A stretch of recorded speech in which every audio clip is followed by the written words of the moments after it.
آپ اندازہ لگاؤ یار, یہ جو سیارے فضاؤں میں گھوم رہے ہیں, جو ستارے ہمیں نظر آ رہے ہیں, سائنسدان کہہ رہے ہیں یہ 2 ملین سال پہلے یہاں سے جا چکے ہیں, 2 ملین سال بعد ان کی روشنی یہاں تک پہنچی ہے, کسی کی 3 ملین, کسی کی 1 ارب, کسی کی 2 ارب سال بعد.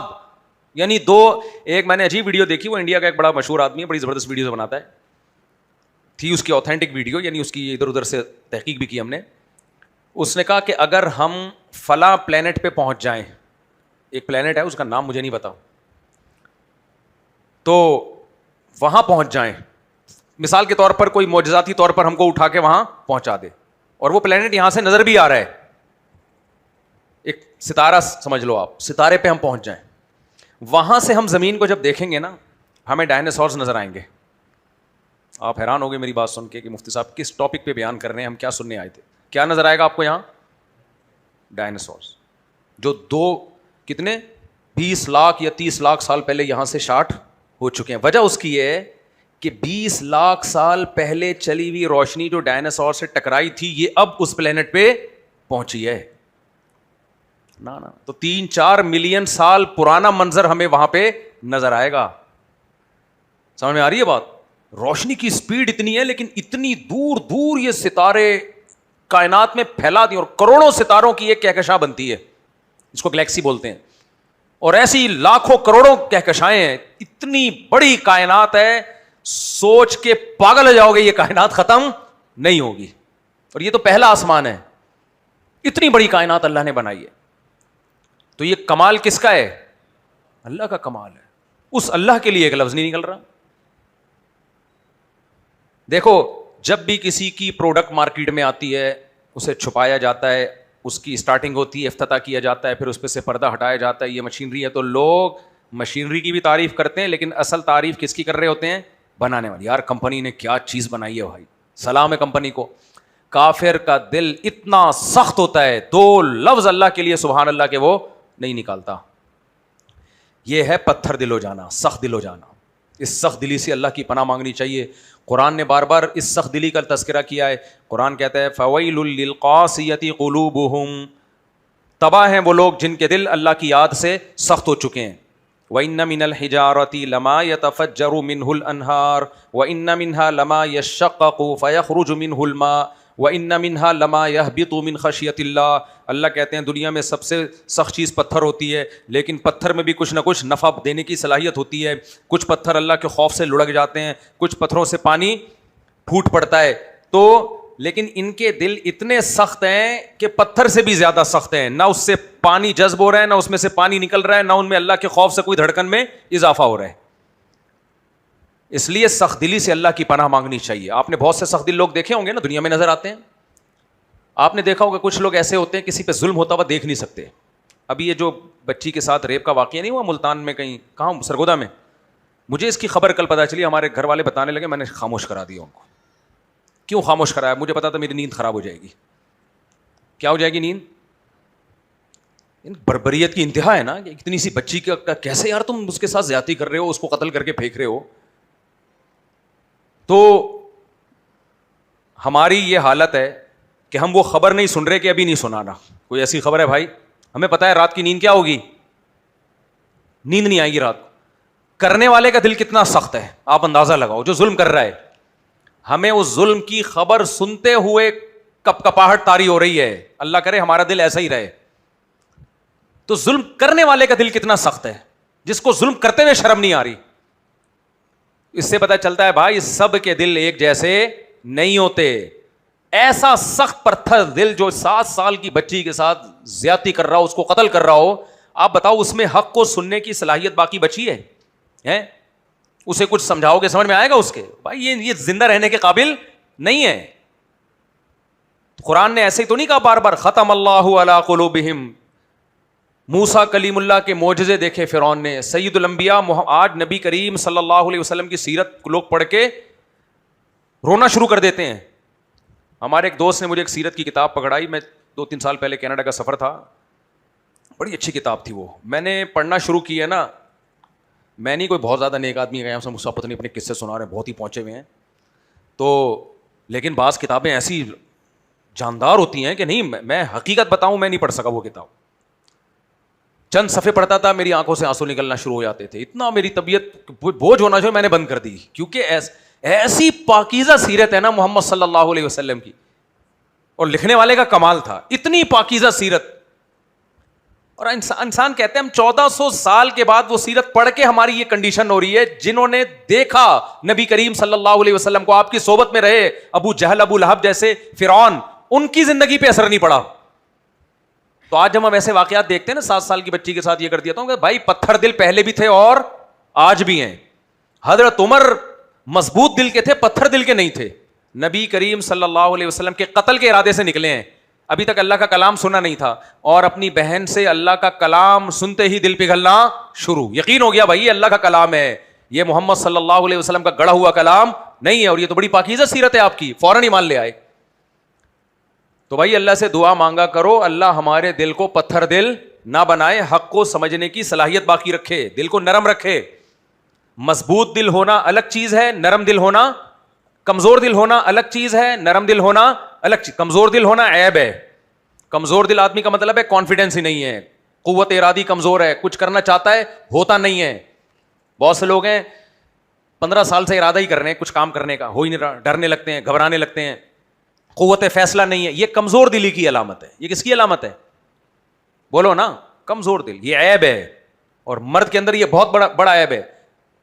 آج عصر میں ایک بندہ آیا, کسی کا راز فاش نہیں ہو رہا, بیگم کی کوئی بات تھی تو میں نے اس کو سمجھایا, تو کہہ رہا میں کیا کروں, میں چھوڑوں, میں نہیں چھوڑوں, میں چھوڑوں. بہت بڑا جرم تھا اس کی بیوی کا جو ناقابل معافی تھا. تو کہہ رہا مجھے, کہہ رہی ہے معاف کر دو. میں نے اس سے کہا دیکھو ایک فیصلہ کرو, یا تو معاف کر کے بھول جاؤ ہمیشہ کے لیے, یا چھوڑ دو اور ہمیشہ کے لیے اس قصے کو ختم کرو. کہہ رہا مجھ سے فیصلہ ہی نہیں ہو رہا, پتہ نہیں کتنے مہینے سے لٹکا ہوا ہوں, فیصلہ ہی نہیں ہو رہا. میں نے کہا یہ جو کنڈیشن ہے نا, یہ آپ کی زندگی تباہ کر دے گی. آپ کے پاس 2 ہی آپشن ہیں, یا معاف کرو اور بھول جاؤ, پھر دوبارہ نہیں دہراؤ, یا قصہ کیا کرو, فارغ کر کے ختم کرو, ایک طرف ہو جاؤ.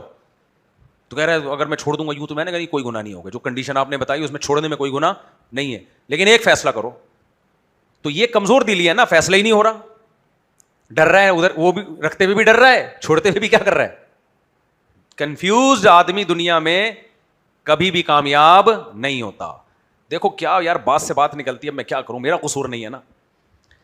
غزوہ احد میں یہ جو میں نے جملہ کہا ہے نا, کنفیوزڈ آدمی دنیا میں کبھی بھی کامیاب نہیں ہوتا, اس دعوے کو ایکسپلین کرنے کے لیے مثال دے رہا ہوں. کیا کروں, کنفیوزڈ آدمی, غلط فیصلہ ہو جائے نا اتنا برا نہیں ہے, کنفیوژن میں رہے ساری زندگی یہ زیادہ برا ہے.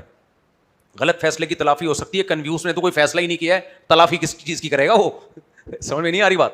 دیکھو غزوہ احد میں ہمارے سامنے واقعہ ہے, نبی کریم صلی اللہ علیہ وسلم نے صحابہ سے مشورہ کیا کہ مدینہ کے اندر رہ کے لڑنا چاہیے یا مدینہ کے باہر جا کے لڑنا چاہیے. میں یہ ترانے اس لیے یوں اسٹائل میں شروع کر دیتا ہوں کہ ایک دم میں جذباتی ہونا شروع ہو جاتا ہوں نا, تو ریلیکس ہونے کے لیے. کیا نارمل وے میں بات کرو, کیا یہ ٹھیش بھی شروع کر دیتے ہو, کیونکہ کوئی اگر یوٹیوب پہ چیخ رہا ہو نا اسکالر, مجھے بہت برا لگتا ہے. اور بعض میں میری ویڈیو آنا دوڑ دوڑ کر کے, تو مجھے لگتا ہے بھائی آرام سے بولے یار, تو کیا کر رہا ہے, آرام سے سمجھا. تو پھر میں اپنی ٹون چینج کر دیتا ہوں. ترنم سے ہو جائے نا تو وہ ٹون کیا ہو جاتی ہے, چینج ہو جاتی ہے. تو آپ لوگ بھی مجھے نا ریلیکس آرام سے یوں کر دیا کرو, چیخنے کا دور ختم ہو گیا. دیکھو نبی کریم صلی اللہ علیہ وسلم نے صحابہ کرام سے مشورہ لیا کہ ہم مدینہ کے اندر رہ کے لڑیں یا مدینہ سے باہر.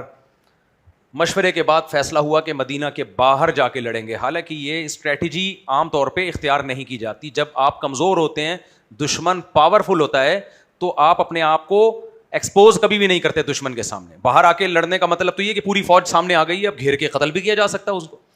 تو یہ مشورہ جنہوں نے دیا وہ نوجوان صحابہ تھے, اور نوجوانوں میں جذبات کا عنصر غالب ہوتا ہے. جو میچور صحابہ تھے ان کی رائے, خود نبی کی رائے بھی یہی تھی کہ مدینہ کے اندر رہ کے لڑنا چاہیے ہمیں, اس میں ڈیفینس ہمارے لیے آسان ہوگا. لیکن جو ایک فیصلہ ہو گیا بھائی, اس فیصلے کا نتیجے میں کیا ہوا, شکست ہو گئی. 70 صحابہ شہید ہو گئے. سمجھ میں آ رہی ہے بات. اب صحابہ شرمندہ ہوئے کہ یار ہم نے مشورہ دیا تھا باہر نکل کے لڑنا چاہیے, اور اس مشورے میں کیا ہوا, نقصان ہوا, اور نبی صلی اللہ علیہ وسلم کو ہماری وجہ سے نقصان اٹھانا پڑا. تو کیا مطلب, پھر قرآن آیتیں نازل کرتا کہ جن ہم لوگ ہوتے, ہم ایسے موقع پہ کیا کرتے ہیں, جن نے مشورہ دیا تھا نا ذرا آئے لائن پہ آ جائیں. سر شادی بیاہ میں تو یہی ہوتا ہے نا, آپ نے کسی کے مشورے پہ کہیں شادی کر لی, اس کے بعد بیوی صحیح نہیں نکلی, اس نے مروایا میرے کو, اس کو نہیں چھوڑوں گا میں, اس نے بندوق تھوڑی رکھی تھی, ایک رائے دی تھی نا, فیصلہ تو تم نے خود کیا ہے. اب ہم ہوتے اس موقع پہ, جنگ کے موقع پہ ہمارا کوئی کمانڈر ہوتا, ہم تو بلا یار ادھر آ جاؤ, لائن پہ آ جاؤ, تم نے بولا تھا نا, تم نے بولا تھا, یہ سارے اس طرف آ جائیں. اور پھر ایک اسٹیمپ لگا دی جاتی کہ آئندہ ان سے کبھی بھی مشورہ نہیں لیا جائے گا, آئندہ ان کو ہمیشہ دور بٹھایا جائے گا, اور ایک ہمیشہ کے لیے سیاہی لگ جاتی. یہ وہ لوگ ہیں جن کی بھائی 70 صحابہ شہید ہوئے ہیں, 70 بڑے بڑے صحابہ, ان گھروں میں کوہرام مچا ہوگا, میتیں اٹھی ہیں, کیا حال ہوا ہوگا. لیکن قرآن کے الفاظ دیکھو, اللہ نے فرمایا کوئی بات نہیں, فَإِذَا عَزَمْتَ فَتَوَكَّلْ عَلَى اللَّهِ وَشَاوِرْهُمْ فِي الْأَمْرِ. آئندہ بھی انہی سے مشورہ لیا جائے گا, آئندہ بھی مشورے لیے جائیں گے. کس سے؟ انہی سے لیے جائیں گے. مشورے میں کبھی ایسا ہوتا ہے کہ درست فیصلہ ہو جاتا ہے, کبھی غلط فیصلہ. بھائی قیامت تک کے لیے اسلام آیا ہے, تبھی میں بار بار بات سے پھر بات نکلتی ہے یار. میں جو کہتا ہوں نا, جو کہتے ہیں 4 شادیاں کر کے ہنسی خوشی زندگی گزار رہا ہوں, یہ کوئی نمونہ نہیں ہے. اسلام قیامت تک کے لیے آیا تو وہ والا پیکج دے گا تو قیامت تک کے لیے چل سکے. تو یہ کوئی 4 بیویاں کر کے ہنسی خوشی زندگی گزار رہا ہے, یہ پیکج چلتا نہیں ہے. یہ لاکھوں میں ایک آدمی میں چلتا ہے. جو پیکج مارکیٹ میں چلے گا وہ پھڈوں والا ہی چلے گا. تو مثالی شادی وہی ہے جس میں پھڈے ہو رہے ہوں, اور ان پھڈوں میں سروائیو کرو. آپ سمجھ میں نہیں آ رہی بات؟ وہی بات ہے. پھر نابالغوں کے سامنے میں نے بالغوں والی باتیں شروع کر دی. ہمارے نبی کی 9 ازواج تھیں, کچھ نہ کچھ اونچ نیچ وہاں بھی ہوتی تھی. ابراہیم علیہ السلام کی 2 زوجہ تھیں, وہاں بھی اونچ نیچ ہوتی تھی. یعقوب علیہ السلام کی 2 زوجات میں ایک بیٹوں نے اپنے دوسرے سوتیلے بھائی کو کنویں میں ڈال دیا, وہاں بھی اونچ نیچ چلی ہے. تو ایسی بات جو سوسائٹی میں چل ہی نہ سکتی ہو, جو لاکھوں میں ایک ہو, وہ مثالی نہیں ہوتی. مثالی وہ واقعات ہوتے ہیں جو چل سکیں. تو اس لیے میں کبھی بھی یہ قصے نہیں سناتا کہ جی 4 شادیاں کر لی اور کچھ بھی نہیں ہوا, بھائی یہ بھی سارے ملے. نہیں بھائی, یہ نہیں ہے. اس سے کوئی موٹیویشن نہیں ملے گی. اس لیے کہ جو کرے گا جب وہ بھگتے گا تو بولے گا یار مفتی صاحب کے ساتھ تو کامیاب ہوئی شادی, میری شادی تو کیا ہو گئی, ناکام. نہیں بھائی, یہ کامیابی اسی ناکامی کے ساتھ ہی کامیاب ہے. تو اس لیے ہمیشہ وہ لوگ قابل تقلید ہوتے ہیں جو نارمل وے میں چل رہے ہوں. تو اگر اسلام میں فتوحات ہی ہوتی, شکست ہی نہ ہوتی, تو صحابہ اور نبی کی سیرت ہمارے لیے نمونہ بنتی. کیونکہ دنیا میں کوئی قوم, کوئی فوج ایسی نہیں ہے فتوحات ہی ہوتی رہے ان میں. اللہ نے نبی کریم صلی اللہ علیہ وسلم کے دور میں وہ سارے واقعات کر دیے جو قیامت تک کے لیے ہمارے لیے نمونہ بنے. بھائی فتوحات بھی ہوئی ہیں, شکست بھی ہوئی ہے. مشورے میں مشورہ لیا گیا ہے, اس مشورے کے نتیجے میں شکست ہو گئی فتح ہونے کے بجائے, تو کیا مشورہ چھوڑ دیں؟ نہیں, اصول ہمیشہ وہی رہے گا. پھر نتیجہ کس پہ چھوڑو گے؟ بولو, اللہ پہ چھوڑو گے. اسی طرح علماء نے لکھا ہے حضرت معاویہ حضرت علی رضی اللہ تعالیٰ عنہ کی لڑائی ہو گئی, یہ بھی تکوینی امر تھا. اللہ نے بتا دیا کہ لڑائی کے وقت میں کیا کرنا ہے تم نے. اگر یہ لڑائی نہ ہوتی, ہمیں پتا چلتا کہ مسلمانوں کی اگر آپس میں لڑائی ہو تو اس کے شرعی حکام کیا ہیں. ہمیں اس لڑائی سے کیا کچھ سیکھنے کو ملا؟ نمبر 1, لڑائی ہوئی ہے, ایک دوسرے کے خلاف زبان درازی نہیں ہوئی ہے, ایک دوسرے کے قیدیوں کو غلام نہیں بنایا گیا, ایک دوسرے کے مال کو مال غنیمت کے طور پہ تقسیم نہیں کیا گیا. تبھی ہدایہ میں احکام لکھے میں کتاب البغات, باغیوں کے حکام, کہ باغی کے پاس اگر طاقت ہو اور لڑنے کے لیے آئے اور حکومت اس کو شکست دے دے تو ان کے مردوں کو غلام نہیں بنایا جائے گا. دلیل کیا ہے؟ حضرت علی نے حضرت معاویہ کے لوگوں کو غلام نہیں بنایا. یہ دلیل ہے نا, ہمارے لیے تو صحابہ بھی حجت ہیں. نمبر 2, ان کے جنازے پڑھے جائیں گے, کیونکہ حضرت علی نے حضرت معاویہ کے لوگوں کے جنازے, بولو نا, پڑھے ہیں. ان کی عورتوں کی عصمت کی حفاظت کی جائے گی.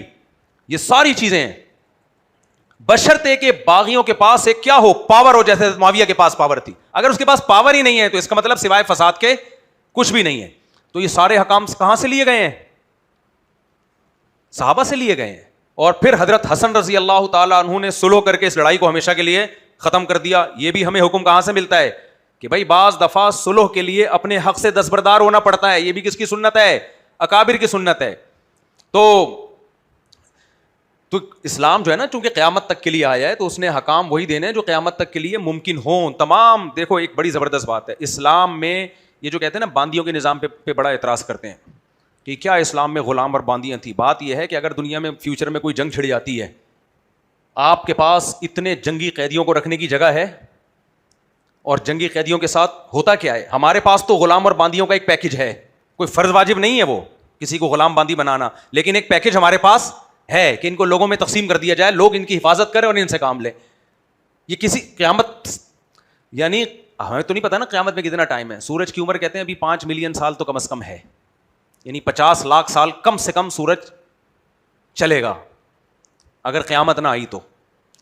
قیامت آ گئی تو گیا, یعنی قیامت نہ آئی تو اتنا چلے گا, قیامت آ گئی تو گیا, اور قیامت نہیں آئی تو بھی اتنا ہی چلے گا, اس سے زیادہ. تو اس لیے میرے اور آپ کے پاس صرف 50 لاکھ سال باقی بچے ہوئے, اس کے بعد سورج ختم ہو جائے گا. کوئی بات نہیں, ہم نے کیا کرنا, اتنا عرصہ کون سا ہم زندہ رہیں گے. خیر, تو اسلام کے پاس ایک پیکج ہے کہ بھائی یہ بھی ایک طریقہ ہے, فرض نہیں ہے وہ, لیکن اسلام کے پاس ایک آلٹرنیٹ ہے. قیدیوں کے بجائے یہ والا طریقہ بھی اختیار کیا جا سکتا ہے, قیامت تک کے لیے ہے نا, ان کے پاس تو کچھ ہے ہی نہیں. تو یہاں بھی وہی مسئلہ ہے, بالکل ایسے ہی جیسے پہلی اور دوسری جنگ عظیم میں یورپ میں مرد ختم ہو گئے تھے نا, ان کے پاس کوئی پیکج نہیں تھا اتنی لاکھوں عورتوں کو ٹھکانے لگانے کا. اسلام کے پاس پیکج تھا. صحابہ کرام ایک جنگ میں 10,000 کے قریب صحابہ تابعین شہید ہوئے ہیں, اتنے مرد شہید ہو گئے, تو ان عورتوں کو کہاں لے کے جائیں؟ کوئی بات نہیں, ایک مرد 2-3 شادیاں کرے. اسلام کے پاس پیکج تھا یا نہیں تھا؟ تو ان لوگوں کے پاس ہے ہی نہیں. تو اسلام قیامت تک کے لیے آیا, اس لیے وہ تمام چیزیں 23 سال میں وقوع پذیر ہوئی ہیں جو ہمیں 23,000 سال تک کے لیے درکار تھی. تو اب دیکھو, نبی کریم صلی اللہ علیہ وسلم نے مشورہ لیا اور نتیجے میں کیا ہوا؟ نقصان.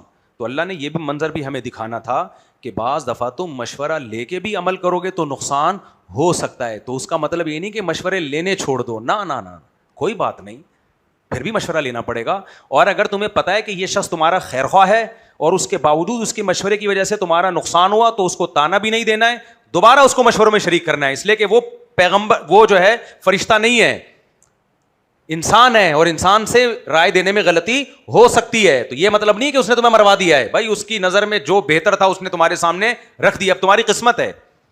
تو قرآن کے الفاظ دیکھو, اللہ تعالیٰ فرماتے ہیں وَشَاوِرْهُمْ فِي الْأَمْرِ, اے نبی ان لوگوں کے مشورے کی وجہ سے غزوہ احد میں آپ کو نقصان ہوا, کوئی بات نہیں, اس نقصان کی نسبت ان لوگوں کی طرف نہیں کرنی, بلکہ نقصان کی نسبت اللہ کی طرف کرنی ہے کہ اللہ نے یہ نقصان کسی حکمت سے کروا دیا. وہ حکمت کیا تھی؟ وَيَتَّخِذَ مِنْكُمْ شُهَدَاءَ, بہت سے لوگوں کو اللہ شہادت کے مرتبے پر فائز کرنا چاہتا تھا. اللہ چاہتا تھا یہ دنیا کی آزمائشوں سے نکلیں, انہوں نے بہت کچھ اسلام کے لیے قربانیاں دی ہیں, ان کو شہادت دے کے جنت میں داخل کیا جائے. دن میں سید الشہداء حضرت حمزہ رضی اللہ تعالیٰ عنہ بھی تھے. یہ سوچا جائے گا. تو آگے قرآن نے کہا وَشَاوِرْهُمْ فِي الْأَمْرِ, ان سے آئندہ بھی مشورہ لیں. پھر کیا ہوگا؟ اب ایک اور سوال پیدا ہوتا ہے, اے اللہ پہلے جب مشورہ لیا تھا تو نقصان ہوا, اب تو کہہ رہے آئندہ بھی مشورہ لیں. اب اگر مشورہ لیا تو کھٹکا لگا لائے گا کہ دوبارہ نقصان نہ ہو جائے. اللہ نے حکم تو دے دیا ہے, لیکن نتیجے کی ذمہ داری اللہ نے لی ہے. بہت مشکل ہے. دیکھو اللہ تعالیٰ یہ کہہ سکتے تھے نا, اس دفعہ مشورے کی وجہ سے نقصان ہو گیا, آئندہ بھی مشورہ لے, میں گارنٹی لیتا ہوں نقصان نہیں ہوگا. یہ اللہ نے نہیں کہا, یہ اللہ نے نہیں کہا, میں گارنٹی لیتا ہوں کہ اب خطرہ ہو سکتا تھا. اللہ پھر دوبارہ کہہ رہے ہیں انہیں سے مشورہ لے. اللہ نے اس اشکال کا جواب دے دیا. اللہ نے فرمایا فَإِذَا عَزَمْتَ فَتَوَكَّلْ عَلَى اللَّهِ, مشورہ لے کے جب ایک رائے قائم کریں تو توکل علی اللہ, اللہ پہ چھوڑ دیں. یہ بھی بڑے سلیکٹڈ الفاظ ہیں قرآن کے. قرآن یہ بھی کہہ سکتا تھا کہ آپ دوبارہ مشورہ لیں, اور جب کسی رائے پہ مشورے کے بعد مضبوط ہو جائیں تو یقین رکھیں کہ اب نقصان نہیں ہوگا. نہ, اب بھی اللہ نے یہ الفاظ استعمال نہیں کیے. کیوں؟ ہو سکتا ہے پھر نقصان ہو جائے, اس لیے اللہ نے یہ نہیں کہا نقصان نہیں ہوگا. فرمایا رائے قائم ہو تو توکل اللہ پہ, نتیجہ چھوڑ دو, اعتماد کس پہ کرو؟ اللہ پہ. اللہ پہ اعتماد کا مطلب ہوتا ہے جو ہوگا دیکھا جائے گا, اللہ ہمارے ساتھ ہے, نقصان میں بھی خیر ڈال دے گا وہ. ہم اس سے زیادہ کے پابند نہیں ہیں. ہمارا کام یہی ہے کہ ہم مشورہ کریں, ایک رائے قائم کریں, اس کے مشورے میں کیا ہوتا ہے پلس مائنس تمام پہلوؤں کو سامنے رکھ لیں, نفع اور نقصان کے تمام پہلوؤں کو سامنے رکھ کے ایک رائے قائم کریں.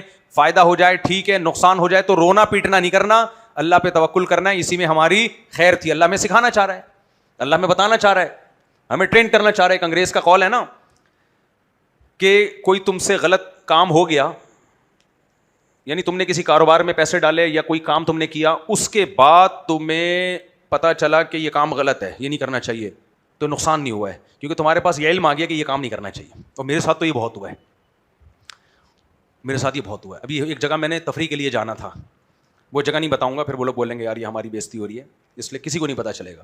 بڑی تمنا تھی میری بہت عرصے سے, فلاں جگہ میں نے جانا ہے, بہت میں نے تعریفیں سنی تھی اس جگہ کی, میں نہیں بتاؤں گا وہ جگہ کہاں ہے.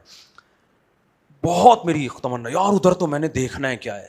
اللہ نے میرا لے جانا مقدر کر دیا, ہم گئے. کچھ بھی نہیں تھا وہاں پہ. تو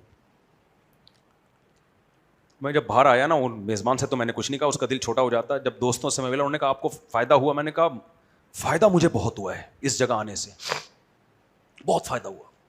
کہہ رہے مزہ آیا؟ میں نے کہا مزے کو چھوڑو, فائدہ بہت ہوا ہے, نقصان نہیں ہوا. انہوں نے کہا کیا فائدہ ہوا؟ میں نے کہا زندگی بھر کے لیے نا یہ وسوسہ نکل گیا کہ یہاں جانا ہے, نہیں جاتا نا ساری زندگی یہ خیال مجھے تنگ کرتا کہ یار یہاں کیوں نہیں گیا, میں نے دنیا میں یہ جگہ دیکھی کیوں نہیں ہے. میں نے کہا یہاں آنے سے مجھے سکون مل گیا کہ یہاں کے علاوہ دنیا میں ہر جگہ جاؤ. اور بعد والوں کو میں بتا سکتا ہوں جن کو ابھی وسوسے آ رہے ہیں کہ یار یہاں جانا چاہیے, ان کو بتا سکتا ہوں کہ بالکل بھی جانے کی جگہ نہیں, کچھ بھی نہیں ہے وہاں پہ. سمجھ میں آ رہی ہے بات؟ تو یہ فائدہ ہو گیا کہ نہیں ہو گیا؟ سکون مل گیا. ورنہ بلا وجہ سوچ سوچ کے سب کو ٹینشن دی, یار وہاں لے کے جاؤ, یار ادھر جانا چاہیے, یار ادھر جانا چاہیے. تو یہ گورے کی بات ہے, اور یہ اسلام تو پہلے کر چکا ہے کہ بھائی اگر آپ نے مثال کے طور پر, ایک اور میں نے مثال دیتا ہوں اکثر لوگوں کو بیانات میں, اپنے قصے سنانا مقصد نہیں ہوتا, آپ کو گائیڈ کرنا مقصد ہوتا ہے. ہم نے کھجوروں کا بزنس شروع کیا, اس میں کچھ پیسے لگائے, الحمدللہ 2% کا فائدہ نہیں ہوا, بلکہ کچھ لوگوں نے کھجور خرید کے مجھے ہی گفٹ دے دی. وہ ان کو پتہ نہیں تھا میری کمپنی ہے یہ, یعنی وہ میرے گھر آ رہے تھے ملنے کے لیے کہ چلو مفتی صاحب کو کوئی گفٹ دیتے ہوئے جائیں, رمضان آ رہا ہے تو کھجور بڑا گفٹ ہے, تو میری ہی شاپ سے خریدا اور مجھے لا کے گفٹ پکڑا دیا, وہ بھی اس نیت سے, کھانے کی نیت سے نہیں. تو میرا نقصان ہوا اس میں, لیکن بہت بڑی انویسٹمنٹ نہیں تھی, تو مجھے بہت خوشی ہوئی. اب جس بیچارے نے پیسہ لگایا تھا محنت کر کے, اس نے تو میرے خدمت کی نیت سے لگا, پیسہ تو میں نے لگایا تھا, اس نے خدمت کی تھی. جس نے محنت کی وہ بھی بیچارہ شرمندہ. میں نے کہا بالکل شرمندہ نہ ہو, مجھے تمہاری وجہ سے بہت فائدہ ہوا ہے. کہنے کیا فائدہ ہوا؟ میں نے کہا میں نے جو اتنی اماؤنٹ لگی ہے یہ اس قابل ہے کہ میں سروائیو کر سکتا ہوں, تو بہت زیادہ بڑی رقم نہیں ڈوبی. اس رقم ڈوبنے کے بعد اگر مجھے یہ علم حاصل ہو گیا کہ کھجور کا کام میرے بس کا نہیں ہے, تو یہ نالج میرے لحاظ سے کم نالج نہیں ہے, اور یہ اپنی اولاد میں بھی ٹرانسفر کروں گا میں. اب آپ کہہ سکتے ہو کھجور میں مجھے نقصان کیوں ہو گیا؟ بھائی اتنے بڑے بڑے انویسٹر پڑے ہوئے ہیں جو کروڑوں روپے کی کھجوریں لے کے اسٹور کر لیتے ہیں, اس میں ہماری کہاں سے چلے گی؟ سمجھ میں نہیں آ رہی بات؟ وہ کروڑوں روپے کی خرید کے انویسٹ کر لیتے ہیں, فریز کر لیتے ہیں, وہ ان کے ریٹ ہمارے ریٹ پہنچ نہیں سکتے وہاں تک, اور اوپر سے بدنامی الگ.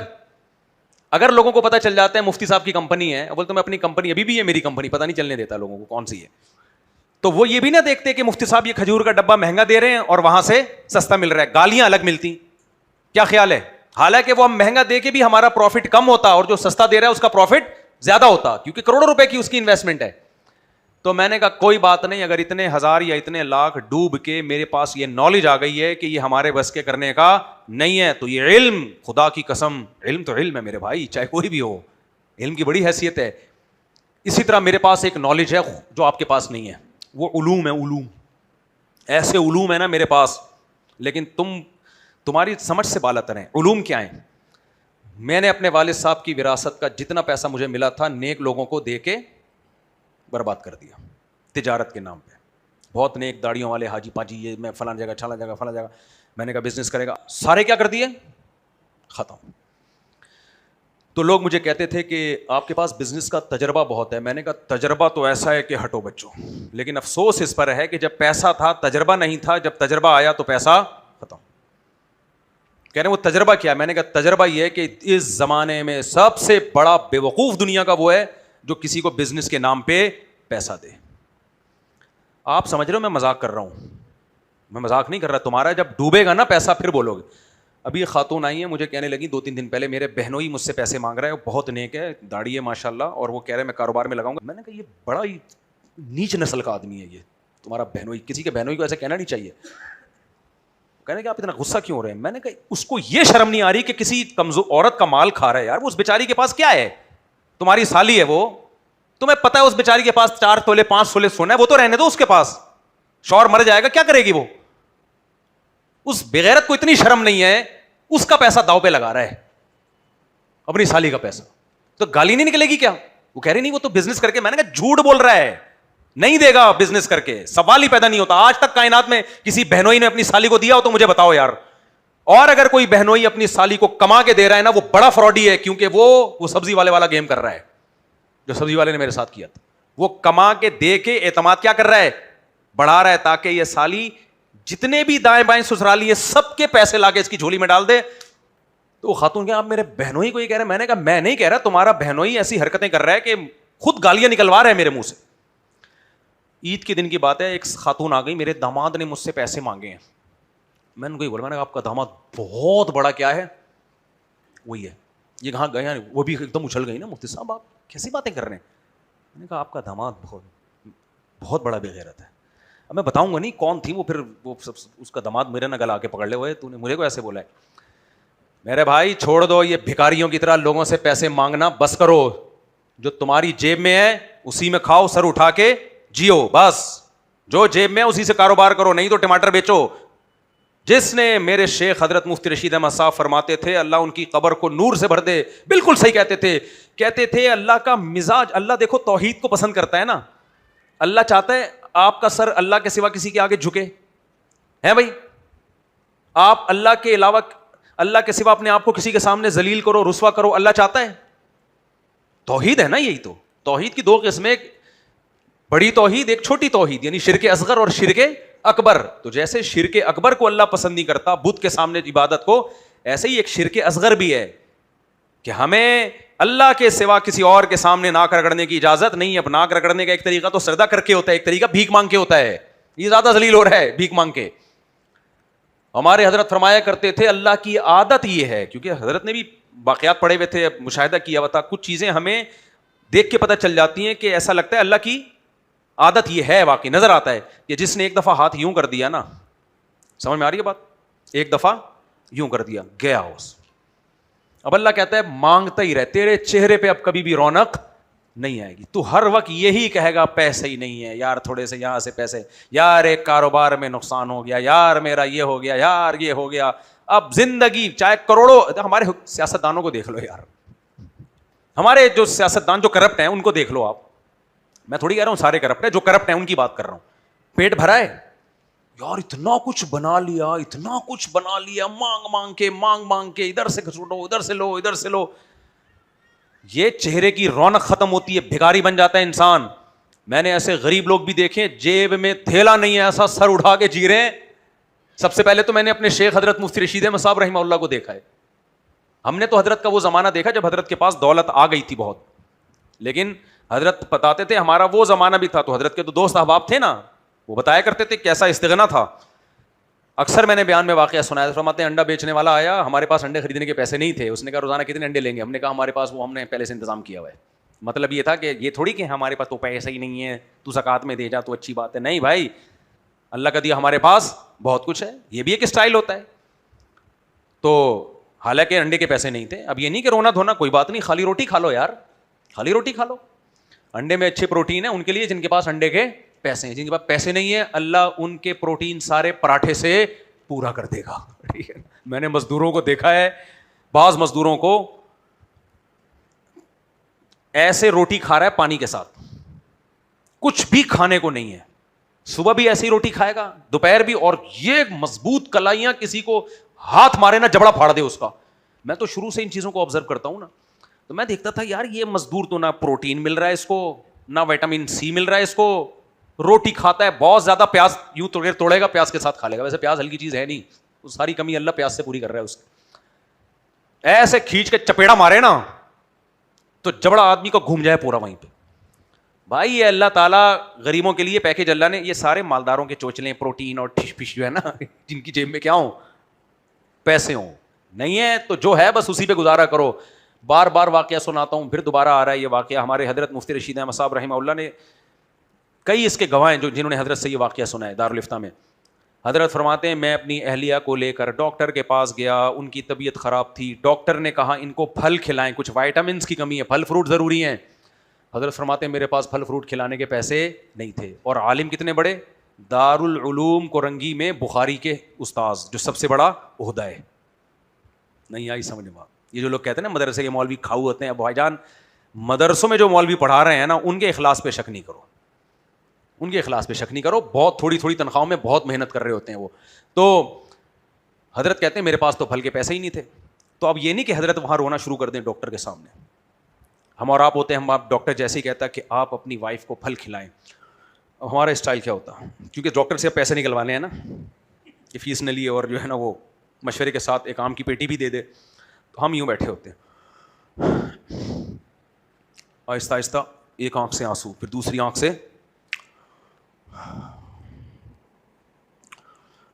سن لیا آپ نے ڈاکٹر صاحب کیا کہہ رہے ہیں؟ وہ بھی پھر بیگم صاحبہ بھی جی سن لیا ڈاکٹر صاحب ٹھیک ہے.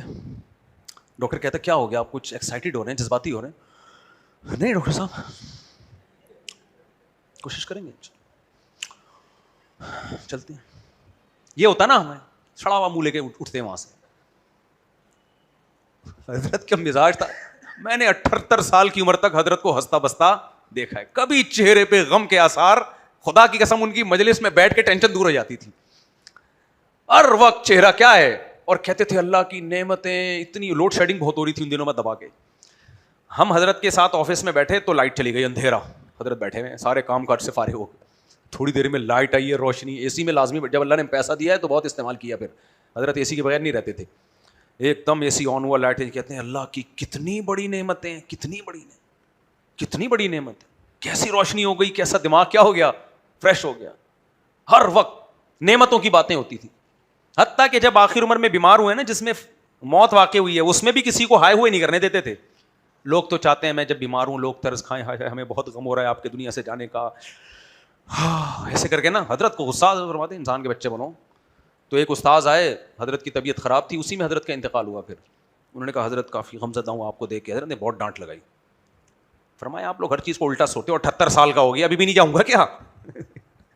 ابھی بھی تو ہم نکلو بھائی, 78 سال کا ہو گیا, بس کافی ہے, اب جانا بھی تو ہے, اس میں ٹینشن والی کیا بات ہے. بہت غصہ ہوتے تھے کوئی, اور اپنی بیماری حضرت لوگوں کے سامنے شیئر کر کے ان کی ہمدردیاں نہیں لیتے تھے. حضرت کہتے تھے استغنا کے ساتھ رہو, اپنا غم کس کے ساتھ شیئر کرو, صرف اللہ بس. حضرت فرمایا دوائیں بھی کھا رہے ہو نا, چھپ کے کھایا کرو, پبلک کے سامنے نہیں کھایا کرو.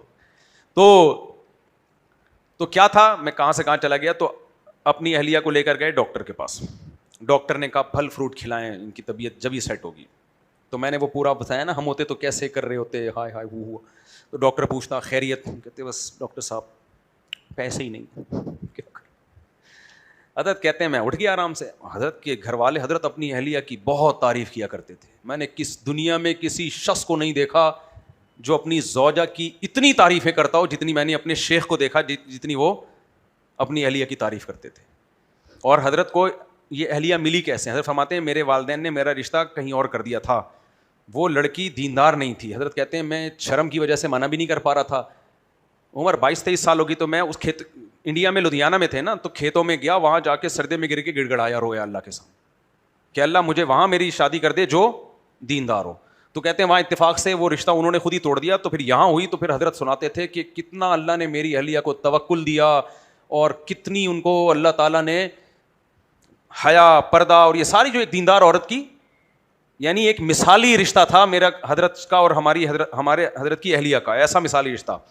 حضرت کہتے ہیں میں نے آج تک اپنی اہلیہ کو حاکمانہ انداز میں کوئی آرڈر نہیں دیا. تم کہتے نہیں یہ اٹھا لو یہاں سے, یہ لے جاؤ یہاں سے, نہ دسترخوان اٹھوا لیں. حالانکہ اٹھانا کس نے ہے, ان کی اہلیہ نے اٹھانا. لیکن کہتے ہیں اٹھا لیں, یہ مجھے لگتا تھا جیسے میں آرڈر چلا رہا ہوں کسی نوکر پہ. نا ایسی تمیز سے زندگی گزاری ہے, سمجھ بھی نہیں آ رہی آج کل یہ تمیز مارکیٹ میں کیا چل رہی ہے. ہم تو سن کے حیران ہوتے ہیں یار. اور آئیے بیٹھیے, یہ گلاس یہاں سے اٹھوا لیں, دسترخوان یہاں سے اٹھوا لیجیے. حالانکہ پنجابی تھے, ٹھیٹ پنجابی تھے ہمارے حضرت. اسٹائل بات کرنے کا سمجھ میں آ رہا ہے, پنجاب میں اسٹائل نظر آتا ہے, کتنے جا رہے ہوئے. تمیز سے جب بات کرتے ہیں نا پنجابی لوگ, کتے کیا کر رہا ہے آج کل تو. میرے ساتھ ہوا ہے ایسا, مجھے ایسے کہا, میں نے کہا بھائی کتا کیوں کر رہے ہیں, مذاق میں کہا ہے, بڑا کمینہ ہے یار تو. کہتے ہیں نا پنجاب میں آپ جاؤ, کوئی ان کو گفٹ دو, کہ بڑا کمینہ نکلا, تو ان کے ہاں یہ گالی نہیں ہے, یہ کلچر ہے ان کا. تو حضرت فرماتے ہیں جب انہوں نے کہا میری اہلیہ کو کہ پھل کھلایا کرو, تو میرے پاس پھل کے پیسے نہیں تھے. حالانکہ حضرت کا میڈیکل سائنس کا مطالعہ بھی بہت تھا, حکمت کا بھی, ہومیوپیتھک کا بھی. حضرت پھلوں کی اہمیت زیادہ جانتے تھے, لیکن اللہ پہ توکل بھی تھا. ڈاکٹر کے پاس ایک علم ہوتا ہے, دوسرا نہیں ہوتا. حضرت فرماتے ہیں میں آرام سے اٹھ کے آ گیا, میرے گھر والے بھی, اور ہم دونوں نے سوچا کہ اگر ہمارے لیے پھل کی ضرورت ہوتی تو اللہ ہمیں پھلوں کے پیسے دیتا. تو یہ ڈاکٹر نے اپنے علم کے لحاظ سے درست بات کی ہے. یہ جنرلی تو اللہ کا ایک اصول ہے, لیکن ہمارے اوپر یہ اپلائی نہیں ہوتا. ہم لوگ خاص ہیں. ہم لوگ کیا ہیں, یعنی حضرت کے الفاظ کو میں, حضرت کی بات کو میں اپنے الفاظ میں بیان کر رہا ہوں. اگر بھائی ضرورت ہوتی تو اللہ پیسے دیتا, اس کا مطلب ضرورت نہیں ہے. پیسے نہیں دیے تو اس کا مطلب کیا ہے, ضرورت نہیں. حضرت بھی ماشاء اللہ 78 سال تک زندہ رہے ہیں, اور حضرت کی اہلیہ بھی 90-95 میں جا کے ان کا انتقال ہوا ہے. سمجھ میں آ رہی ہے بات؟ تو یہ مطلب ہے وَتَفَتَوَكَّلْ عَلَى اللَّهِ، جب فیصلہ کر لو تو توکل کس پہ کرو؟ اللہ پہ. جو ہوگا ہمارے حق میں کیا ہوگا؟ بہتر. تو مشورہ لینے کے بعد نقصان ہوا ہے پھر بھی نبی کو حکم دیا جا رہا ہے انہی سے مشورہ لینا ہے، اور اس پر جو فیصلہ ہو جائے توکل کس پہ کرنا ہے؟ اللہ پہ. جو ہوگا ٹھیک ہوگا. ایک گورے نے ایک عجیب بات لکھی ہے، مولانا عبد الماجد دریا آبادی رحمہ اللہ تعالی، بہت بڑے مفسر گزرے ہیں علماء دیوبند میں. یہ انگلش کے بھی بہت بڑے یعنی ایکسپرٹ تھے، انگریزی زبان کے بہت ماہر تھے، اور جو گوروں کا بھی کی کتابیں بھی انہوں نے بہت پڑھی ہوئی تھی. ان کی تفسیر میں جا بجا انگریزوں کے حوالے بھی ملتے ہیں. تو انہوں نے یہ جو آیتیں ہیں نا جن میں یہ اس طرح کی آیتیں، اس میں ایک انگریز مورخ کا حوالہ لکھا ہے، انگلش میں ہے وہ، پھر اس کا ترجمہ کیا ہے اپنی کتاب تفسیر ماجدی میں. لکھا ہے انگریز کہتا ہے کہ یہ جو مسلمانوں کے پاس یہ والی آیتیں ہیں نا کہ نقصان ہو بھی جائے تو کس پہ توکل کرنا ہے؟ اللہ پہ. کہہ رہے یہ ایک ایسی چیز ہے جو محمد، وہ تو صلی اللہ علیہ وسلم نہیں لکھتے نا گورے، وہ تو صرف محمد لکھتے ہیں. کہتے ہیں محمد کی کامیابی کا سب سے بڑا راز کیا تھا؟ یہ فلسفہ تھا. نا امیدی ہے ہی نہیں. صحیح ہے نا، نا امیدی ہے ہی نہیں. کہہ رہے سب سے بڑی جو کامیابی جو 23 سال میں پوری دنیا میں چھا گئے نا، اور فتوحات پہ فتوحات، وہ کہتے ہیں سب سے بڑی کامیابی کے پیچھے قرآن کی یہ والی آیتیں ہیں کہ ناکامی کو ناکامی نہیں مان رہے بھائی، جو ہے کس کی طرف سے ہے؟ یعنی اسٹریٹجی ہماری وہی رہے گی جو اللہ نے کامیابی کے اسباب بتائے ہیں، نتیجہ کس پہ چھوڑا جائے گا؟ اللہ پہ چھوڑا جائے گا. لیکن اسباب کامیابی کے ہوں. ہمارے ہاں اس آیتوں کا غلط مطلب ہوتا ہے، اسباب کامیابی کے ہوتے نہیں ہیں اور کہتے ہیں نتیجہ کس پہ چھوڑ دو؟ اللہ پہ چھوڑ دو. تو پہلے کامیابی کے اسباب اختیار کرو، پھر نتیجہ اللہ پہ چھوڑو. تو میں بات کہاں سے لے کے چلا تھا، کہیں اور نکل گئی، کسی کو یاد ہے؟ ناسا کی پتہ نہیں کہاں سے کہاں نکل گیا. ہاں کنفیوز، میں کہہ رہا تھا کہ کنفیوزڈ آدمی کبھی بھی کامیاب نہیں ہوتا. تو اس پہ میں یہ دلیل دے رہا تھا کہ قرآن نے کنفیوژن میں نہیں رکھا ہم کو. قرآن نے کہا اگر مشورے کے بعد غلط نتیجہ نکل بھی گیا تو کوئی بات نہیں، تقدیر کا حصہ سمجھو، دوبارہ مشورہ لو، پھر عزم کرو اور اس فیصلے پہ ڈٹ جاؤ. تو اللہ ہمیں چاہتے ہیں کہ ہم کنفیوز رہیں، ہیں بھائی، تردد میں ساری زندگی گزرنا، کرنا ہے کہ نہیں کرنا ہے، سوچنا ہے کہ نہیں سوچنا ہے، یہ ادھر جانا ہے ادھر جانا ہے. نہ اللہ کہتے ہیں بھائی یہ قواعد پورے کرو کسی چیز کے اسباب کے، اس کے بعد فیصلہ کرو. نقصان ہو جائے تو دیکھو کس بات پہ نقصان ہوا ہے، دوبارہ وہ اس نقصان کی تلافی کرو. بھائی اب یہ غلطی دوبارہ نہیں، مثال کے طور پر دوبارہ لڑائی ہو جاتی تو پھر یہ غلطی نہیں دہرائی جاتی کہ مدینہ سے باہر نکل کے لڑنا ہے. نہ تبھی آپ دیکھو جب غزوہ خندق ہوئی ہے تو پھر یہ نہیں ہوا کہ ہم باہر نکل کے سارے سب سے لڑیں گے. نہ بھائی پچھلی دفعہ یہ غلطی ہو چکی ہے. اب مشورے میں یہ طے پایا کہ آپ نے فرمایا صحابہ کرام سے اتنے سارے قبیلے مل کے حملہ کر رہے ہیں، کیا کرنا ہے؟ تو صحابہ نے کہا کبھی ہم نے یہ جنگ دیکھی نہیں ہے، اتنے سارے قبیلوں نے مل کے حملہ کیا ہو. تو جنہوں نے دیکھی ہے ان سے مشورہ لیا جائے. حضرت سلمان فارسی کو بلایا گیا جو فارس کے تھے، ایران کے تھے. ان سے پوچھا، انہوں نے کہا ہم نے تو یہ جنگیں دیکھی ہیں، ہم کیا کرتے ہیں خندقیں کھود دیتے ہیں کہ دشمن یعنی لڑائی کو ٹال دیتے ہیں، دھکیلتے ہیں، لڑتے نہیں ہیں ایسے موقع پہ، کیونکہ اتنی بڑی طاقت سے ان کمزوروں کے لیے آگے بڑھ کے لڑنا ممکن نہیں ہے. تو ہماری کامیابی یہی ہے کہ ان کو مدینہ آنے سے روک دیا جائے. تو خندقیں کھودی گئی ہیں. تو یہ ایک دفعہ جو خطا ہوئی اس کو دوبارہ دہرایا نہیں گیا ہے. تو کہاں سے کہاں بات چلی گئی؟ میں نے بیان یہاں سے شروع کیا تھا کہ بھائی یہ جو دل سخت ہونا اور دل نرم ہونا، تو اللہ تعالیٰ سے دعا مانگنی چاہیے کہ اے اللہ ہمارے دلوں کو نرم کر دے. تو یہاں سے میں لے کے چلا تھا کہ دل نرم ہونا الگ چیز ہے، کمزور ہونا الگ چیز ہے. جس کا دل کمزور ہوتا ہے وہ کنفیوزڈ ہوتا ہے، اس میں قوت فیصلہ نہیں ہوتی. تو یہ بری چیز ہے. اس کی میں نے مثالیں دی. تو کمزور دل نہیں چاہیے، نرم دل چاہیے. ہمارے نبی صلی اللہ علیہ وسلم سخت دل تھے یا نرم دل تھے؟ نرم دل تھے. آپ صلی اللہ علیہ وسلم سیدنا حسن حسین کو پیار کرتے تھے. ایک عرب آیا، اس نے کہا کہ میرے 10 بیٹے ہیں، میں نے آج تک کسی کو پیار نہیں کیا. نبی صلی اللہ علیہ وسلم کو اس کا یہ عمل بہت برا لگا، کیونکہ اولاد سے محبت نرم دل لوگوں کو ہوتی ہے، سخت دل لوگوں کو نہیں ہوتی. نبی نے جانور پہ ظلم سے منع کیا. کیوں؟ یہ بھی سخت دل لوگوں کا کام ہے. میں نے بتایا تھا نا، چوہے کی مثال دی تھی جمعے کے بیان میں. جانوروں کو مارتے اتنی اذیت سے، تکلیف سے مارتے ہیں. ایک عورت نے بلی کو باندھ دیا، بھوکا پیاسا مری ہے. وہ عورت نرم دل تھی سخت دل تھی؟ سخت دل تھی نا. یہ تو نظر آ رہا ہوتا ہے نا، نظر آ رہا ہوتا ہے یہ سب کچھ. انسان کا دل ہلتا ہے لیکن کچھ لوگوں کا دل نہیں ہلتا. آپ ویڈیوز دیکھیں یوٹیوب پہ، چائنیز کی پڑی ہوئی ہیں، زندہ کتے کو آگ میں جلا دیتے ہیں. یار یہ منظر دیکھا جا سکتا ہے؟ کوئی بھی جس کے سینے میں دل دھڑک رہا ہو کس طرح وہ کتا چیخے مار رہا ہے, ایسے چیخے مار. اور یہ جو حرام جانور ہیں نا, یہ ذہین ہوتے ہیں, ان کو پتا ہوتا ہے کہ اس کے ساتھ اب جو سلوک ہوا ہے وہی سلوک میرے ساتھ. کتا تو ذہین جانور ہے نا, ایک کو ڈالا ہے نا تو دوسرا اب سمجھ رہا ہے میرے ساتھ بھی یہ ہونے والا ہے. گائے کو جب آپ ذبح کرتے ہیں, دوسری گائے دم ہلا رہی ہوتی ہے, وہ اس کو پتہ ہی نہیں ہوتا کہ میرے ساتھ کیا ہونے والا ہے. ایک چائنیز کو میں نے دیکھا, زندہ مرغا اٹھا کے بوائل پانی میں ڈال دیا, زندہ مرغا. یار اس کو پہلے مار دیتے, گلا گھوڑ دیتے, زندہ اٹھا کے ڈال دیا. اب وہ جب اچھی طرح ابلا ہے زندہ, اس کو پانی سے نکالا ہے, وہ تڑپ رہا ہے, ابھی بھی زندہ ہے, سانس ہے اس میں, اس کے پر ہٹا رہا ہے. بھائی یہ پر ہٹانے کا کام جانور کو مار کے نہیں ہو سکتا تھا, تم کھانے کے لیے کر رہے ہو نا یہ سب کچھ. چھری چلا دو گلے پہ اس کے, کرنٹ سے مار دو, پھر جو مرضی کرتے رہو. کتنا سخت دل انسان ہے. اپنے ہاتھ کے پالے ہوئے مرغے کو اٹھا کے آپ بوائل پانی میں ڈال رہے ہو, پھر نکال رہے ہو. وہ تڑپ, جانور بے زبان ہوتا ہے, وہ اپنی چیخو پکار کو الفاظ میں بیان نہیں کر سکتا, اس کے پاس الفاظ نہیں ہیں. پھر اس کو نکال کے جناب, اب وہ ابھی بھی وہ کانپ رہا ہے کیونکہ اتنی اس کو, پھر اس کے وہ جو ہے نا پر نوچ رہے, پر ہٹا کے صاف کر دیے. اب پھر آگے ویڈیو نہیں تھی, پتہ نہیں کیا کیا ہوگا. کتے کو زندہ لٹکا کے اس کو آگ لگا رہے ہیں. کیا کر رہے ہو یار. تمہارے ایک دوست نے بتایا, کچھ ویڈیوز تو یوٹیوب پہ ہے نہیں, یوٹیوب بین کر دیتا ہے وہ. ہمارے ایک دوست نے بتایا چائنا میں ہم نے دیکھا ہے کڑھائی جل رہی ہے, بڑا کوکر ہے نا, گرم کڑھائی, تیل, زندہ کتا اٹھایا, اس میں ڈال کے اوپر سے بند کر دیا. اچھا, اب جب ہم گلا کاٹتے ہیں نا, یہ دماغ پہ چوٹ پڑتی, جانور مرتا ہے. اس کنڈیشن میں جلدی نہیں مرتا جانور. کہہ رہے ہیں جب وہ کوکر سے نکالا ہے نا پکا کے, کتا اس وقت بھی زندہ تھا. بتاؤ یہ سخت دلی ہے یا نہیں ہے. حضرت عبداللہ بن عمر رضی اللہ تعالیٰ عنہ نے کچھ لوگوں کو دیکھا کہ نشانہ بازی سیکھ رہے ہیں مرغیوں کو باندھ کے. حضرت عمر کے بیٹے عبداللہ ابن عمر نشانہ بازی سیکھ رہے ہیں. بھائی تیروں کا نشانہ بازی سیکھتے ہیں نا, تو نشانہ کس کو لے رہے ہیں, مرغیوں کا. کہتے ہیں حضرت عبداللہ بن عمر نے حدیث سنائی, نبی کریم صلی اللہ علیہ وسلم نے اس عمل سے لوگوں کو منع کیا ہے. تیر اندازی سیکھنی ہے, بے جان چیز کو بھی ہدف بنایا جا سکتا ہے. جانور کو تختہ مشق بنائے بغیر بھی یہ کام ہو سکتا ہے. مرغی کو مارنا ہے کھانے کے لیے تو ٹھیک ہے, ادروائز نشانے بازی کے لیے ٹھیک نہیں ہے.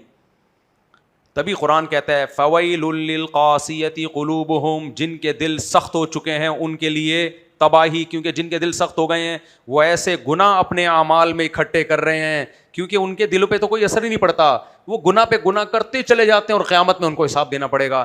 جن کے دل نرم ہوتے ہیں ان کا گناہ کرتے ہوئے دل کانپ اٹھتا ہے, ظلم کرتے ہوئے دل کانپ اٹھتا ہے, تو وہ کرتے ہی نہیں ہیں. فرعون نے ہزاروں بچوں کو قتل کیا تھا. بچہ کتنا پیارا کتنا معصوم ہوتا ہے. ابھی ایک ویڈیو وائرل ہوئی ہے, ایک ڈاکو آیا کسی دکاندار سے نا پیسے چھین رہے, دکاندار کی بچی بھی بیٹھی ہوئی ہے. اس بچی بیچاری کو نہیں پتا کہ یہ ڈاکو ہے. بچی نے بھی دراز سے 50 روپے نکال کے دی تھی. اس ڈاکو کو ترس آیا اور وہ جو پیسے لیے تھے واپس چھوڑ کے چلا گیا. کچھ نہ کچھ رحم دلی تھی. میں نہیں کہہ رہا ڈاکو رحم دل ہوتے ہیں, بڑے بغیرت ہوتے ہیں یہ, لیکن بچی کے اس عمل پہ تھوڑا سا اس کو کیا ہو گیا, تھوڑا سا دل نرم ہو گیا, یار یہ بیچاری کیا کر رہی ہے. آپ یعنی بچہ ایک ایسی چیز ہے جس پہ سخت سے سخت دل آدمی کا سینہ بھی پگھل جاتا ہے. سخت سے سخت دل آدمی کا سینہ. جب یہ غزہ میں بمباری ہو رہی تھی, لوگ بڑوں کی ویڈیوز دیکھ کے زیادہ رو نہیں رہے تھے, جو بچوں کی ویڈیوز آ رہی تھی نا ان پہ دل تڑپ جاتا تھا, معصوم بچوں کی ویڈیوز پہ. انسانی فطرت ہے. سوچو فرعون کا کیسا سخت دل ہوگا جو ماؤں کی گود سے معصوم بچے چھینتا اور مائیں بلک بلک کے روتی اور انہی کے سامنے اس بچے کی گردن پہ چھرا چلا دیتا. ایک نہیں ہزاروں بچے قتل کیے. اسلام آنے سے پہلے عرب نے سینکڑوں لڑکیاں زندہ دفن کی ہیں.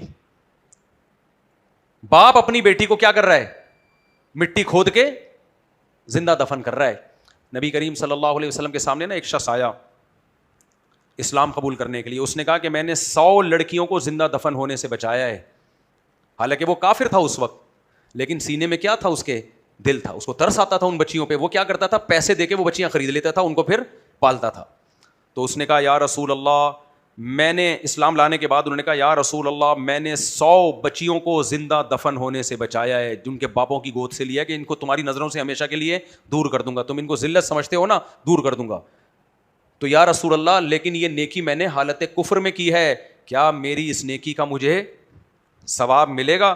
نبی نے فرمایا اسی نیکی کی وجہ سے اللہ نے اسلام کی توفیق دی ہے. کیا مطلب؟ اب اس حدیث کو میں اپنے الفاظ میں ایکسپلین کرتا ہوں. کیا مطلب؟ تمہارے اندر ایک نرم دلی ہے. یہ نرم دلی جس میں ہوتی ہے وہ حق کو قبول کرتا ہے.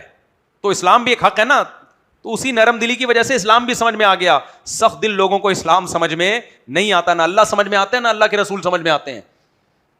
اور اسی کے برعکس دوسری حدیث بھی ہے کہ ایک شخص نبی کے پاس آیا اور اس نے عرض کیا, یا رسول اللہ, میں نے حالت کفر میں ایک جرم کیا تھا. بعد میں بعض لوگ سخت دل ہوتے ہیں لیکن اللہ دلوں کو بدل بھی دیتا ہے نا. میں نے حالت کفر میں یہ جرم کیا کہ میں سفر میں تھا, میرے یہاں بیٹی کی ولادت ہوئی. جب میں آیا بچی 2.5-3 سال کی ہو چکی تھی, تو میری بیوی نے اس بچی کو مجھ سے چھپا لیا اس خوف سے کہ باپ قتل نہ کر دے. یہ بھی صحیح حدیث ہے. میری جب اس پہ نظر پڑی ہے تو میں اس کو اٹھا کے لے گیا. آج بھی مکہ میں وہ قبرستان موجود ہے جہاں بچیوں کو زندہ دفن کیا جاتا تھا, اور میں نے وہ قبرستان دیکھا ہے. اور ایک عجیب اسلام کا معجزہ کہیں آپ, اس قبرستان پہ کوئی تعمیر ممکن ہی نہیں ہے. سعودی حکومت نے 100 دفعہ کوشش کر لی ہے کہ یہاں کچھ ہم بنا دیں, بنتا ہی نہیں ہے. یعنی اللہ نے اس قبرستان کی زمین کو باقی رکھا ہوا ہے عبرت کا نشان بنانے کے لیے کہ قیامت تک جو ویمن رائٹس کے نام پہ آوازیں بلند کریں گے نا, اور کہتے ہیں اسلام عورت کے حقوق چھینتا ہے, اسلام عورت کو حقوق نہیں دیتا, یہ مذہبی اسکالر عورت کے حقوق کے قائل نہیں ہیں, ان کے منہ پہ زوردار تماچا ہو کہ سب سے پہلے یہ وہ جگہ ہے جو آج بھی بانگ دہل گواہی دے رہی ہے کہ بیٹیوں کو سب سے پہلے تحفظ کس نے دیا ہے؟ اسلام نے دیا ہے. اس دور میں دیا جب کوئی NGO نہیں تھی, خواتین کے حقوق پہ آواز اٹھانے والا دنیا میں کوئی بھی نہیں تھا, اس وقت یہ تحفظ دیا ہے. تو تم ہمیں سکھاؤ کہ خواتین کے حقوق. اس لیے لبرل لوگوں سے میں ذرا بھی متاثر نہیں ہوتے, کہتے ہیں ایکچولی اٹھا جا, ہمیں تو بتائے گا اسلام کے حقوق. ایسے ہی ہے جیسے کوئی ہندو ہمیں بتا رہا ہو کہ ہم تمہیں بتاتے ہیں توحید کیا ہے. ابے تو ہزاروں خداؤں کو پوجتا ہے, تو ہمیں بتائے گا کہ, جب تک تمہیں صحیح مثال نہ دو سمجھ میں نہیں آئے گا. کمارا مجھے بتا رہا ہو کہ 4 شادیاں کیسے کرنی ہیں, اس کا تو واجب الچماٹ ہے یا نہیں ہے؟ ابے 2 والا بتا دے, 3 شادیوں والا بتا دے کہ بھائی مفتی صاحب یہی آپ سے مسٹیک ہوئی ہے نا, تیری ایک بھی نہیں ہوئی اور تو ہمیں سمجھا رہا ہے کہ شادی کیسے کرنی چاہیے. تو واجب الچماٹ ہے یا نہیں ہے؟ کیا خیال ہے؟ اسی طرح جو ہے یہ جو خواتین کے حقوق ہمیں سکھا رہے ہیں, ہاں اسی طرح یہ جو انگریز بچے آج کل موٹیویشن اسپیکر نا, بچے کیسے پالے جاتے ہیں, ٹش پش بتا رہے ہوتے ہیں. میں کہتا ہوں یہ ہمیں بتائیں گے جن کے 19 ہیں. نہیں آئی سمجھ میں؟ آج کل ابے یار تم لوگ کو آرام سے بات سمجھاؤ تو آتی ہے سمجھ میں. آج کل سائیکالوجسٹ آ رہے ہیں جو بچوں کی تربیت کے طریقے بتا رہے ہیں کہ بچوں کے ایکچولی ایسے ٹھش پش لے کے چلنا پڑتا ہے, اور یہ باہر سے پڑھ کے آئے ہوتے ہیں. میں کہتا ہوں تم جس قوم سے پڑھ کے آ رہے ہو ان کے بچے ہوتے ہی نہیں ہیں, تم ہمیں آ کے بتا رہے ہو کہ بس کرو یار خدا کے, جس قوم کے بچے ہی نہیں ہوتے. یہ ایسا ہی ہے جیسے انگریز ہمیں سکھا رہا ہو کہ ماں کی کیئر کیسے کی جاتی ہے. اب میں ہمارا گاؤں دیہاتی جو پنڈ کا ہوگا نا وہ زیادہ اچھا بتائے گا ماں باپ کو کیسے پالا جاتا ہے, کیسے خدمت کی جاتی ہے. تو پنڈ والوں سے پوچھو, گاؤں دیہاتوں والوں سے پوچھو, یہ تو شہری لوگوں سے بھی نہیں پوچھو. آپ انگریز سے پوچھ رہے ہو کہ ماں کی کیسے خدمت کی جائے, باپ کی کیسے, تو یہ عقل پہ ماتم کرنے کو دل کرے گا کہ نہیں کرے گا؟ اسی طرح میں بولتا ہوں دیکھو انگریز سے آپ ٹیکنالوجی لو, سائنسی علوم لو, ساری چیزیں لو, ڈپریشن کا علاج انگریز کے پاس نہیں ہے. اسٹریس کا علاج دوائیاں ہیں, ڈپریشن کی دوائیاں بہت اچھی بنائی ہوئی ہیں انہوں نے, بہت کارآمد دوائیاں ہیں ڈپریشن کی بھی, اسٹریس کی بھی. یہ تو ایک وقتی علاج ہوتا ہے نا جو اسٹریس اور ڈپریشن کا, وہ کیونکہ بھائی جس قوم میں سب سے زیادہ خودکشیاں ہو رہی ہوں یہ ڈپریشن کی وجہ سے ہو رہی ہیں, وہ ہمیں بتائیں گے کہ سکون سے زندگی کیسے گزاری جاتی ہے. تو بس کرو یہ لطیفے کسی اور کے سامنے سنایا کرو جا کے. لوگ میرے سامنے لطیفہ آ کے سنا رہے ہوتے ہیں جاپان کے سائنسدان نے بتایا ہے, جاپان کے ایک ڈاکٹر نے کہ اسٹریس کو ختم کرنے کا طریقہ ہے. میں کہتا ہوں یہ ڈاکٹر کے بارے میں خطرہ ہے, خود ہی اسٹریس سے مر نہ جائے کہیں. یہ جاپان میں اسٹریس کا ریشو سب سے زیادہ ہے. تو خوش رہنا, یہ ہمارے ملکوں میں اتنی ٹینشن کے بعد خوش رہتے ہیں, گٹر کے ڈھکن نہیں ہے پھر بھی کیا ہے خوش ہیں. یہ ٹینشن گورے کو دے دو نا چند دنوں کے لیے, انہی گٹروں میں ہمارے یہاں تو غلطی سے گرتا ہے نا وہ جان کے گرے گا, جان کے گرے گا. تو میرے بھائی یہ NGOs ویمن رائٹس کی باتیں کر کے ہمیں سکھا رہی ہوتی ہیں خواتین کے حقوق. تو واجب الچماٹ ہیں یا نہیں ہے؟ بولو. اور بھائی ہم اسلام کو مانتے ہیں, سب سے پہلے عورت کے حق کی آواز کس نے اٹھائی ہے؟ محمد صلی اللہ علیہ وسلم نے. بیٹیوں کو تحفظ اور بیٹی کو عزت کس نے دی ہے؟ محمد صلی اللہ علیہ وسلم نے. بیوی کو عزت کس نے دی ہے؟ محمد صلی اللہ علیہ وسلم نے. سب سے پہلے وہ ہے. تو ہمیں وہاں سے بہت کچھ مل گیا ہے. آپ اور یہ جو انٹیاں سکھا رہی ہوتی ہیں نا میرے جسم میری مرضی والی ویمن رائٹس کی باتیں کر رہی ہوتی ہیں ٹھش پش کر کے, ان کو بیچاریوں کو خود کہیں سے بھی حقوق نہیں مل رہے ہوتے, کیونکہ نہ ابا سے ملا ہوتا ہے, کوئی حق ان کو نہ اماں سے ملا ہوتا ہے, شوہر نام کی کوئی چیز, شوہر ان کا ہوگا بھی کتنا بیچارہ مظلوم. سوچو یار, جب شوہر کے سامنے کہتی ہوگی میرے جسم میری مرضی, وہ کہے گا میں نے مہر کس سلسلے میں دیا تھا بھائی, میرے ساتھ تو دھوکا ہوا ہے, کیا خیال ہے. وہ تو ملاقات سے پہلے کہتا ہوگا کہ میری شادی ہوئی تھی, سلسلے میں ملاقات کے لیے حاضر ہوا ہوں, اگر آپ پرمیشن دیں تو بیٹھ جاتا ہوں, ورنہ وہاں دفعہ ہو جاتا ہوں. تو آدمی ہوا یا پجامہ ہوا وہ؟ تو نہ ان کو شوہروں سے محبت ملتی ہے, نہ اولاد سے محبت ملتی ہے, نہ ماں باپ سے. ماں باپ کے بھی باقی ہوتے ہیں یہ. تو یہ بیچارے پھر ٹی وی کے میں جا کے اس طرح کی باتیں کر رہے ہوتے ہیں. کچھ ان بیچاروں کے پان گٹکے کا انتظام, خرچہ پانی مل جاتا ہے. اس لیے مجھے اور آپ کو ان سے متاثر ہونے کی چنداں ضرورت نہیں ہے. ہمارے پاس اسلام ہے جس میں سارے حقوق ہمیں 1400 سال پہلے محمد صلی اللہ علیہ وسلم نے بتا دیے ہیں, وہ جاندار شاندار ہیں. اور اس میں عورت کو تحفظ ملا بھی, نظر بھی آ رہا ہے. ہم نے اپنی ماں کی عزت دیکھی ہے, دادیوں کی عزت دیکھی ہے, اپنی بہنوں کی عزتیں دیکھی ہیں, اپنے خاندان میں عورتوں کی عزت ہم نے دیکھا ہے کیسے مرد ساری زندگی کی کمائی لا کے عورتوں کی جھولیوں میں ڈالتا ہے, کیسے تحفظ دیتا ہے. برداشت کا لیول ہماری سوسائٹی میں عورت سے زیادہ کس میں ہے؟ مرد میں. اب گالیاں پڑھنا شروع کمنٹس میں خواتین کی طرف سے. خواتین کہتی ہیں نہیں ہم میں برداشت زیادہ ہے. نا طلاق زبان سے, منہ سے نکالو طلاق ہو جاتی ہے. کیسی زبان کو سیتا ہے مرد, کتنی دفعہ غصہ آتا ہے. نہیں ٹھیک ہے طلاقیں بھی ہو رہی ہیں, لیکن آپ وکیلوں سے جا کے پوچھ لو, جب سے یہ عدالتی خلا چلا ہے نا, طلاق کے بجائے خلا کا ریشو زیادہ. بھائی خرابی تو کبھی مرد میں ہوتی ہے کبھی عورت میں ہوتی ہے. عورتوں میں خرابی ہوتی تھی, مرد طلاق نہیں دیتے تھے, چلاتے تھے رشتہ. مردوں میں خرابی ہو رہی ہے, ٹھک خلا لیا اور پتلی گلی سے نکل لی. تو برداشت مرد میں زیادہ عورت میں زیادہ ہوئی, مرد میں زیادہ ہوئی ہے. یہ تو ریالٹی ہے نا. وکیلوں سے پوچھ لو بھائی, مجھ سے نہیں پوچھو, وکیل بتائیں گے. جب سے عدالتی خلا مارکیٹ میں آیا ہے, طلاق کے بجائے خلا کے کیسز زیادہ. میرا جو بیان چلا تھا نا, حالانکہ دیکھو مرد کے لیے رشتہ ختم کرنا کتنا آسان ہے, زبان سے لفظ نکالے, پھر بھی نہیں نکالتا وہ. عورت کے لیے پھر بھی کورٹ جانا پڑ رہا ہے نا, پھر بھی جا رہی ہے, وہ وکیل کو پیسے بھی دے رہی, برداشت ختم. تو یہ مشرقی مرد ہے, مسلمان مرد ہے جو برداشت کر لیتا ہے. سارے مرد نہیں ہوتے, بہت سے بے غیرت بھی ہوتے ہیں, میں سب کی بات نہیں کر رہا. تو لیکن پھر بھی یہاں برداشت کا ریشو مردوں میں زیادہ. میرا ایک ویڈیو بڑی وائرل ہوئی تھی, اس میں نے کہا تھا یہ شکر ہے اللہ نے طلاق کا اختیار مردوں کو دیا, اگر اللہ عورتوں کو دے دیتے ہم سب رنڈے ہوئے ہوتے. کتنی دفعہ طلاقیں ہو چکی ہوتی کہ نہیں ہوتی, ذرا سی لڑائی بھی بیگم ٹھا ٹھا ٹھا ٹھا ٹھا فتوے لیتے ہوئے گھوم رہے ہوتے. کیا خیال ہے؟ ابھی تو اللہ کا شکر ہے عورتوں کو پتا ہے کہ ہمارے بولنے سے کچھ بھی نہیں ہوگا, تو گھر چل جاتا ہے. تو یہ مسلمان مرد ہے جو برداشت کر لیتا ہے, گوروں میں اتنی برداشت نہیں ہے. تو کہاں سے پھر بات کہاں چلی گئی. تو میں یہ عرض کر رہا تھا کہ اپنی مسجد کی اذان جو ہے نا وہ سننا, اس کا جواب ضرور دینا چاہیے. اگر کہیں اور سے اذان آ رہی ہے تو بھی سن لے, ٹھیک ہے, نہیں سنے تو بھی ٹھیک ہے, کوئی شرعی اس میں وہ نہیں, قباحت نہیں ہے. بس بیان میں سمیٹ کے ختم کر رہا ہوں. تو میں یہ عرض کر رہا تھا بھائی, کمزور دل ہونا عیب ہے, نرم دل ہونا عیب نہیں ہے. تو نبی کریم صلی اللہ علیہ وسلم بہت نرم دل تھے. آپ نے خواتین کے حقوق کی بھی آواز اٹھائی. تو میں وہ سخت دلی کی مثال دے رہا تھا. وہ صحابی کہتے ہیں میری بچی بڑی ہو گئی, 2.5-3 سال کی تقریباً, تو اس کو میں جب دفن کرنے کے لیے لے کے گیا ہوں, وہ اپنے ہاتھوں سے مٹی کھود رہی تھی اپنی بیچاری کو. یہ جیسے آپ جو کام کریں بچیاں بھی باپ کے ساتھ کام میں ہاتھ بٹانا شروع کر دیتی ہیں. کیسا سن کے آدمی کی نیند اڑ جائے, سن کے نیند اڑ جائے یہ واقعہ. اور پھر بھی انہوں نے دفن کر دیا. کتنی سخت دلی ہے. تو اس لیے میرے بھائی, سخت دل آدمی دنیا میں رہنے کے قابل نہیں ہوتا. اللہ سے نرم دلی مانگا کرو, مانگا کرو اللہ تعالیٰ سے. حضرت عمر اسلام سے پہلے بڑے سخت دل تھے, لیکن کیسے نرم ہوئے ہیں, کیسے امیر المومنین ہیں اور بوری راشن کی کندھے پہ ڈال کے گھوم رہے ہیں مدینہ کی گلیوں میں, کوئی بھوکا نہ سوئے, کوئی بھوکا نہ سو جائے. ہم نے بعض اپنے بڑوں میں یہ بعض کے تقریباً سارے بڑوں میں یہ چیز دیکھی ہے.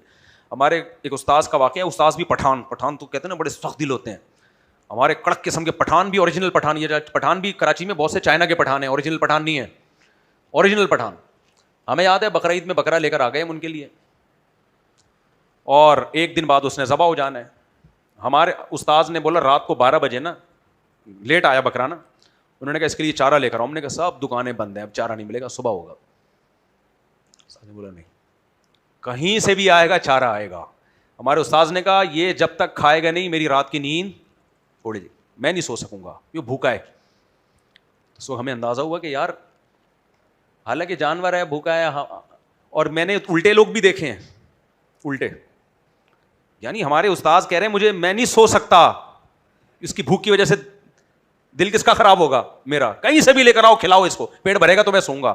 آج لوگ انسانوں کی ایسی فکر نہیں کر رہے ہوتے, اور میں نے اس کے الٹ بھی دیکھا ہے. میں ایک دفعہ سندھ سے اتنی اونچی بکری لے کر آیا تو جگہ نہیں مل رہی تھی, تو ایک جاننے والے کے پاس رکھ دی. ایک ہفتے بعد میں بکری لے کر گیا ہوں تو بکری کے سوپ نہیں ہوتا ہڈیوں کا, مجھے لگ رہا تھا میں سوپ بنا کے پیوں گا اور کچھ کسی کام کی نہیں ہے. میں نے پوچھا آپ ان کو کھلاتے نہیں تھے؟ انہوں نے کہا میں نے صبح میں یہ دے دیتا ہوں بس ناشتے میں تھوڑی سی. میں نے کہا اس کے بعد کہہ رہے نہیں جتنا کم کھائے نا اتنی سیٹ رہتی ہے یہ. تو خود بھی پھر 24 گھنٹے میں ایک دفعہ, اور وہ بھی. تو میں نے کہا یار یہ تو بیڑا غرق کر دیا. آپ روزہ رکھ سکتے ہو 24 گھنٹے میں ایک, روزے میں بھی 2 ٹائم کھا لیتا ہے آدمی صبح بھی, اور بکری تو سارا دن کھانے والا جانور ہے. میں نے کہا بھائی یہ تو اللہ کا فضل ہو گیا, میں پہنچ گیا, ورنہ تو اس کے انا للہ ہو جانا تھا. یہ ہے سخت دلی. سمجھ میں آ رہی ہے بات؟ تو اللہ سے سخت دلی مانگنی چاہیے. نرم دلی, نرم دل آدمی بیوی بچوں کے حقوق بھی ادا کر لیتا ہے, ماں باپ کے بھی, اللہ کے بھی, اللہ کے رسول کے بھی. سخت دل آدمی دنیا میں کسی کام کا نہیں ہوتا. اور یہ کسبی بھی ہے. کسبی کا مطلب ہوتا ہے کچھ تو گاڈ گفٹڈ ہوتی ہے, کچھ اپنے اختیار سے بھی ہوتی ہے. آپ سخت دلی والے کام کرتے رہیں گے تو آہستہ آہستہ پتھر دل ہو جائیں گے, نرم دلی والے کام کرتے رہیں گے تو آہستہ آہستہ نرم دل ہو جائیں گے. سمجھ میں آ رہی ہے بات؟ اللہ عمل کی ہم سب کو توفیق عطا فرمائے. ٹاپک پتہ نہیں کہاں سے چلا تھا, کدھر کو نکل لیے, لیکن جو باتیں ہو گئی میرا خیال ہے کام کی باتیں ہو گئی. اور چائے سے پہلے پانی پی لینا چاہیے. جی حضرت. اچھا چلیں ابھی تو ٹائم ہو گیا پھر. مفتی صاحب, قاری صاحب جو بچوں کو مارتے ہیں اس کے خلاف آپ بھی اور بہت سے حضرات آواز اٹھاتے ہیں اور بہت فائدہ ہو رہا ہے, لیکن قاریوں کو ملنے والی سہولتوں پر کوئی نہیں بولتا, ان کی تنخواہ پر کوئی نہیں بولتا. قاریوں کو اچھی تنخواہ دینی چاہیے, بہت ٹائم خرچ کرتے ہیں. بچوں کو پڑھانا خدا کی قسم 8-10 بچے ہوں نا, شرارتی ہوں, سنبھالنا بہت مشکل کام ہے ان کو. میرے لیے تو مشکل نہیں ہے, میں نے 50-60 بچے اکٹھے پڑھائے ہیں بڑے ہنس کھیل کے, لیکن کچھ قاریوں کا اپنا بھی شاید دماغ آؤٹ ہوتا ہے واللہ عالم. بچوں کو بڑے مزے سے یعنی محبت سے لطیفے سنا کے پڑھا لو تو پڑھ لیں گے. آپ بلا وجہ چنگیز خان بن کے پڑھاؤ گے تو وہ پھر انجوائے نہیں کرتے, وہ پھر پریشان ہوتے ہیں. لیکن بہرحال قاریوں کی محنت بہت زیادہ ہوتی ہے, ان کی تنخواہیں بہت ہونی چاہیے, اچھی ہونی چاہیے, اور کیمرے لگے ہوئے ہوں کہ مارنا تو دور کی بات, بچوں کو ہاتھ لگانے کی بھی اجازت.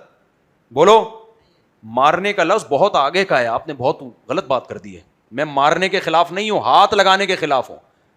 یہ دور فساد کا دور ہے, اس میں کسی پہ اعتماد نہیں کیا جا سکتا. کل ہمارے ایک دوست نے بڑی اچھی بات کی, بالکل ٹھیک کی, کہ آج کل بچیوں سے زیادہ نا بچے غیر محفوظ ہیں. بچے غیر محفوظ ہیں. 7-8 سال کے بچوں کو کزنوں کے ساتھ بھی سونے مت دو, کسی کے ساتھ سونے مت دو. گھر میں سوئیں اپنے بھائی بہنوں کے ساتھ بس, باہر کسی پہ بھی اعتماد مت کرو. میں نہیں کہہ رہا بدگمان ہو کہ کزن برا ہے, نہیں ہوگا بھائی برا, لیکن 100 میں 1 برا ہوتا ہے, اس کے چہرے پہ لکھا ہوا نہیں ہوتا. یہ جو بچوں والی بیماری ہے نا, یہ اتنی غلیظ گندی چمٹتی ہے نا, یہ چھوٹتی نہیں ہے اتنے آرام سے, کیونکہ اس نے غلط کام کر کے اپنے آپ کو عادی بنا لیا ہوتا ہے. تو اس لیے میرے پاس آئے ہیں کچھ لڑکے جو گے بن چکے ہیں, کہہ رہے ہیں ہم تو بیزار آ گئے ہیں, ہمیں عورت میں رغبت نہیں ہے. میں کہ ہوا کیا تھا, ہسٹری جب تلاش کرو نا تو کسی کزن کے ساتھ کسی شادی میں سو رہے تھے, اس کزن نے گڑبڑ کی, اس سے ان کو کیا پڑ گئی, عادت. اور اللہ معاف فرمائے بعض دفعہ چاچا ماما تک بھی انوالو ہو جاتے ہیں. نہیں ہونا چاہیے, ایسے چاچے مامے ہمارے سوسائٹی میں نہیں ہوتے, زیادہ میجورٹی اچھی ہی ہے, کوئی بدگمان نہ ہو کسی سے. میں صرف احتیاط کی بات کر رہا ہوں. مسجد میں آتے ہو اپنے بچوں کو ساتھ لے کر آؤ, ساتھ لے کے جاؤ. تو یہ بہت بڑی بیماری ہماری سوسائٹی میں پھیل چکی ہے. تو بچیوں سے زیادہ حفاظت کس کی کرنی پڑ رہی ہے, بچوں کی. اور فیس بک پہ لازمی نظر رکھو, بچوں کو فیس بک پہ بھی گے لوگوں سے واسطہ پڑ جاتا ہے, وہ پھر بچوں کو وہاں آئی ڈی بنا کے وہاں خراب کر رہے ہوتے ہیں. تو قاری ہو, مفتی ہو, حضرت جی ہوں, یا کوئی اسکول ٹیچر ہو, پروفیسر ہو, لیکچرار ہو, رکشے والا ہو, ٹیکسی والا ہو, کوئی بھی ہو, ہاتھ لگانے کی اجازت بولو نہیں. صرف ٹوپی رکھی ذرا بچہ, صرف ٹوپی ایسے بس, اتنا پیار کرنا کیا ہے, کافی ہے بس. یہاں سے یہ نگرانی کیا کرو, قاری مانیں گے نہیں اتنی جلدی. بولا ہاتھ لگانے کی آتی. ہمارے یہاں بھی قاری صبح آتے ہیں, کچھ بچوں کو پڑھاتے ہیں, میں نے ان کو بتایا, حالانکہ بہت نیک قاری ہے, میں خصوصاتی طور پہ جانتا ہوں, وہ برا نہیں ہے, لیکن پھر بھی پہلے ہی ہم نے بتا دیا بھائی کیمرے لگے ہوئے ہیں, پہلے ہی ہم نے بتا دیا. حالانکہ ہمیں پتہ ہے کہ بندہ ایک نمبر ہے, لیکن پھر بھی ہم نے پہلے کیا بتا دیا, اور احتیاط کے لیے, بھائی کیمرے لگے ہوئے, ہر وقت دیکھا جا رہا ہے, آپ کو ہاتھ نہیں لگانا ہے بچے کو, صحیح ہے نا. اس کو ہم نے, اب وہ کہتے ہیں اچھا میں برا ہوں, نہیں قاری صاحب آپ بہت نیک ہو. ہماری پالیسی ہے کہ اس میں حاجی پاجی دیکھنا ہی نہیں ہے, بچے کو ہاتھ لگانے کی اجازت نہیں. ختم, قصہ ختم ہو.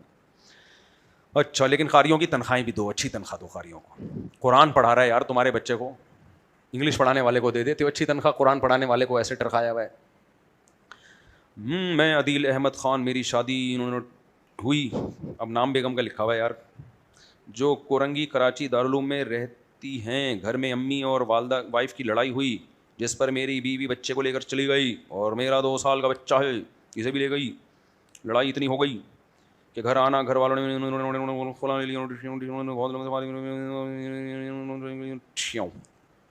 بہت لمبا سوال ہے یار, یہ سوال دارالفتہ میں جمع کرایا کرو. خلاصہ ہے کہ خلا لے کے کہیں اور شادی کر لی. تو خلا پہ تو میں بولتا رہتا ہوں. جی پہلے یہ تو ہو جائے نا مکمل. خلا کوٹ دیکھو, اللہ نے بیوی کو طلاق کا اختیار کس کو دیا ہے؟ مرد کو. جج اپنی بیوی کو دے سکتا ہے, دوسروں کی بیویوں کو طلاق نہیں دے سکتا. تو اب خلا کے پورے ڈاکومنٹس بھیج دیں آپ, ہم پڑھ لیں گے کہ جج نے کس بات کو بنیاد بنایا ہے, گواہ اس نے پیش کیے نہیں کیے, کس ہم نے تو ایک طرفہ بات سنی ہے نا, اس کی تو بات سنی نہیں عورت کی. تو کبھی بھی یک طرفہ بات سن کے کبھی بھی فیصلہ نہیں کیا جاتا. جو بھی خاتون ہیں انہوں نے جو خلا جس بیس پہ لیا ہے اس کے ڈاکومنٹس ہمارے پاس یہاں بھجوا دیں تو ہم پڑھ کے دیکھ لیں گے. 99% تو کل عدم ہی ہوتا ہے خلا, لیکن پھر بھی بعض دفعہ ویلڈ ریزن لکھی ہوئی ہوتی ہے اور اس پہ گواہ بھی پیش کر کے ثابت بھی کیا ہوا ہوتا ہے, اور شوہر نوٹس ملنے کے باوجود کورٹ میں جا بھی نہیں رہا ہوتا. تو اگر ایسی سچویشن ہے تو پھر تو خلا وہ کل عدم نہیں ہوتا, پھر وہ تنسیخ نکاح ہوتی ہے. جی تو صاحب سوال آپ سے یہ ہے کہ ہم یہ قرآن کی تلاوت کر رہے ہوتے ہیں, اس میں ضوالین اور دوالین کا ایک بڑا مسئلہ ایشو اٹھا ہوا ہے, تو کیا اس کے معنی چینج ہو جاتے ہیں یا ہم پڑھ لیں تو کوئی حرج نہیں ہے؟ کیونکہ ہمارے سارے ہم سب بیٹھے ہوئے ہیں, اپنی اصلاحی اور سب کی اصلاح کی ہی بات ہے. دیکھو ضاد کا جو مخرج ہے نا وہ دالین نہیں ہے, دوالین, یہ بالکل غلط ہے, بالکل غلط ہے. ولد دوالین پڑھنا بالکل غلط ہے. اس پہ مفتی رشید احمد صاحب کا رسالہ موجود ہے. اچھا کچھ لوگ کہتے ہیں حرمین کے علماء اور ان لوگوں کے علماء کی رائے میں اختلاف ہے, یہ بالکل غلط ہے. حرمین کے علماء ایسے ہی پڑھتے ہیں جو حرمین کے قاری ہیں, جس کے ہم قائل ہیں. دوالین وہ بھی نہیں پڑھ رہے ہوتے, آپ ان کی قرات غور سے سن لو. البتہ یہ لفظ مشکل ہے, تو مشکل قرآن کے جو الفاض کے مخارج مشکل ہیں اس مشکل کو فقہا نے آسان کر دیا ہے. انہوں نے کہا کہ عامی آدمی اگر وا کے مشابہ پڑھ لے, ضالین پڑھ لے, نماز ہو جائے گی اس کی, کیونکہ اسلام پوری دنیا کے انسانوں کے لیے, صرف عربوں کے لیے نہیں ہے. تو یہ بہت پہلے فقہائی مسئلہ حل کر چکے. جب اسلام پھیلا تو بہت سے اجمیوں سے ہی بہت سارے الفاظ نکل ہی رہے تھے, تو جو جتنے نکل جائیں اتنے کیا ہیں, کافی ہیں. اچھا اسی کے ساتھ بہتر ہے کسی قاری سے مشق کریں, پراپر وے میں قرآن پڑھیں. پھر بھی اگر نہیں ایک لفظ مشکل ہے آپ کے لیے, جس کی جو زبان نہیں ہوتی اس کے لیے بعض دفعہ وہ الفاظ نکالنا مشکل ہوتے ہیں. پوری طور پر اس کی پروننسیشن اس وقت صحیح ہوتی ہے جب بچپن سے پڑھا ہو. بڑے ہو کر اب جو انگلش سیکھتے ہیں بڑے ہو کر وہ والی انگلش بول ہی نہیں سکتے جو گورے بول رہے ہیں, ناممکنات میں سے ہے. تو وہ جب ہی آئے گی وہ انگلش جب آپ وہیں بچپن سے وہیں رہو گے, ورنہ نہیں آ سکتی. تو عربی کا بھی ایسا ہی ہے جو قرآنک عربی ہے, بلکہ عرب جو ہے نا, عرب جو بڑے ہو کر قرآن سیکھتے ہیں وہ بھی نہیں وہ والی قدیم عربی بول سکتے, ان کے لہجوں میں بھی گڑبڑ ہو جاتی ہے. تو جو بچپن سے سیکھتا ہے وہ صحیح پڑھ لیتا ہے, جو نہیں سیکھتا تو پھر اس کے لیے مشکل ہوتی ہے. تو اس مشکل کا حل فقہا نے پہلے صدیوں پہلے بیان کر دیا ہے کہ ہو جائے گی نماز, جس طرح بھی پڑھ لے. حتی الامکان کوشش کرے صحیح, لیکن زیادہ وہمی نہ بنے. وہ گھنٹے لگا دیا دوادی پہ, یوں گھوم رہا ہے کبھی یوں گھوم رہا ہے, ایسے وہمی وہ پاگل میں نے بہت دیکھے ہیں. ہمارے محلے میں ایک پاگل رہا کرتا تھا, کسی کو کیا پتا کس کی بات ہو رہی ہے, غیبت نہیں ہوگی انشاءاللہ. میرے ساتھ کبھی کبھار نماز پڑھتا تھا, میرا دماغ کھا جاتا تھا. وہ اس کو الحمد کا ہا نہیں نکلتا تھا منہ سے, الحمد یوں کر کے نکال رہا ہوتا تھا. ابے بس کر یار. وہی لطیفہ ہے نا, قاری صاحب بچے کو پڑھا رہے تھے, بچے بولو ہا. اب قاری صاحب جیسا گلا تو بچے کا نہیں, تو اس نے کہا ہا. کہتے حلق سے نکالو حلوا, وہ کہہ رہے حلوا. پھر کہہ رہے حلق سے نکالو, بچے کی ماں نے کہا حلق سے نہ نکالو, میں پکا کے کھلا دوں گی, خدا کے لیے بچے کو ٹائم. ایک قاری صاحب گئے مٹھائی کی دکان پہ, کہتے ہیں شیرہ ہے, شیرہ شیرہ نہیں ہوتا, کہتے ہیں ہے مگر اتنا گاڑھا نہیں ہے, نارمل شیرہ ہے ہمارا. تو اس لیے غاد کی ٹینشن نہ لیں زیادہ. اسی کے ساتھ ایک ریلیٹڈ سوالات, ہم لوگ سب بیٹھے ہوئے ہیں تو ہماری اصلاحی ہو جائے. ہم نماز پڑھتے ہیں اس میں بھی ہمارے, کیونکہ ہمیں بچپن میں بہت میری پٹائی ہوئی ہے, میری تو بہت ہوئی ہے. اچھا, کیونکہ میں جب حفظ کرتا تھا تو بہت میری پٹائی ہوئی, اور اتنی ہوئی ہے کہ اللہ ہدایت دے. بس یہ بچے ہمارے اب وہ قاری صاحب آسٹریلیا میں, اللہ ان کو اور خیر اپنے استاد کے لیے دعا کریں, جو بھی تھا جو بھی تھے. میں تو میں یہ کہہ رہا ہوں کہ نماز ہم پڑھتے ہیں تو اس میں بھی بہت ساری چونکہ صورتیں ہوتی ہیں, ہم ٹھکا ٹھکا ٹھکا پڑھتے چلے جاتے ہیں. اسی طریقے سے جب ہم سجدے میں جاتے ہیں تو آپ کی بھی ماشاء اللہ کبھی کبھی آواز آتی ہے, آپ بھی بڑے آرام سے پڑھتے ہیں.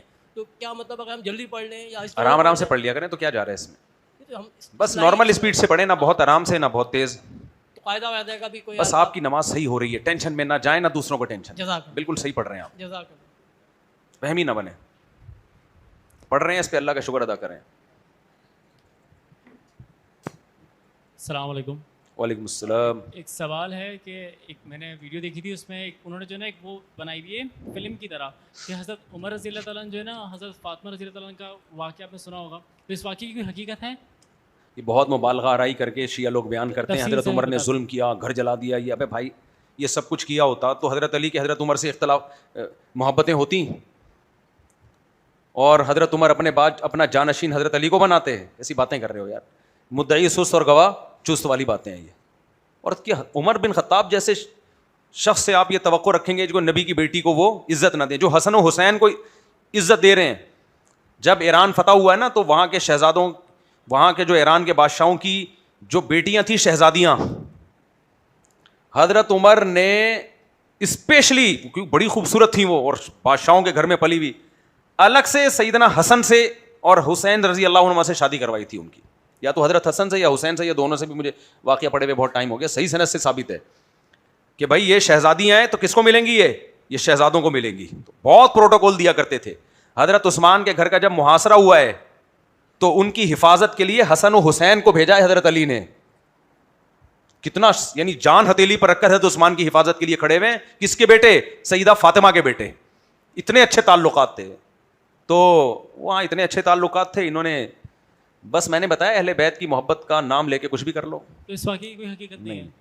ایک اور سوال ہے, تھوڑا بہت تو اختلاف ہوا تھا وراثت کے مسئلے پر, لیکن جتنا ہوا تھا اتنا بیان کرنا چاہیے نا. تو تھوڑا بہت اختلاف تو نیچرل ہے بھائی, بڑے بڑے لوگوں میں ہو جاتا ہے.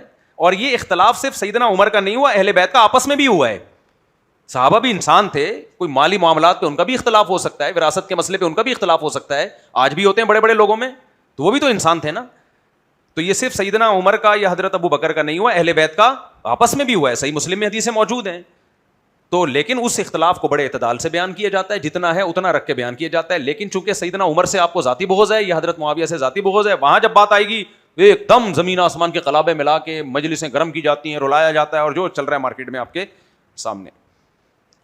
چلیں جی, ایک حیا کے خلاف ایک مسئلہ پوچھ لوں, اکیلے میں پوچھنا ہے سر.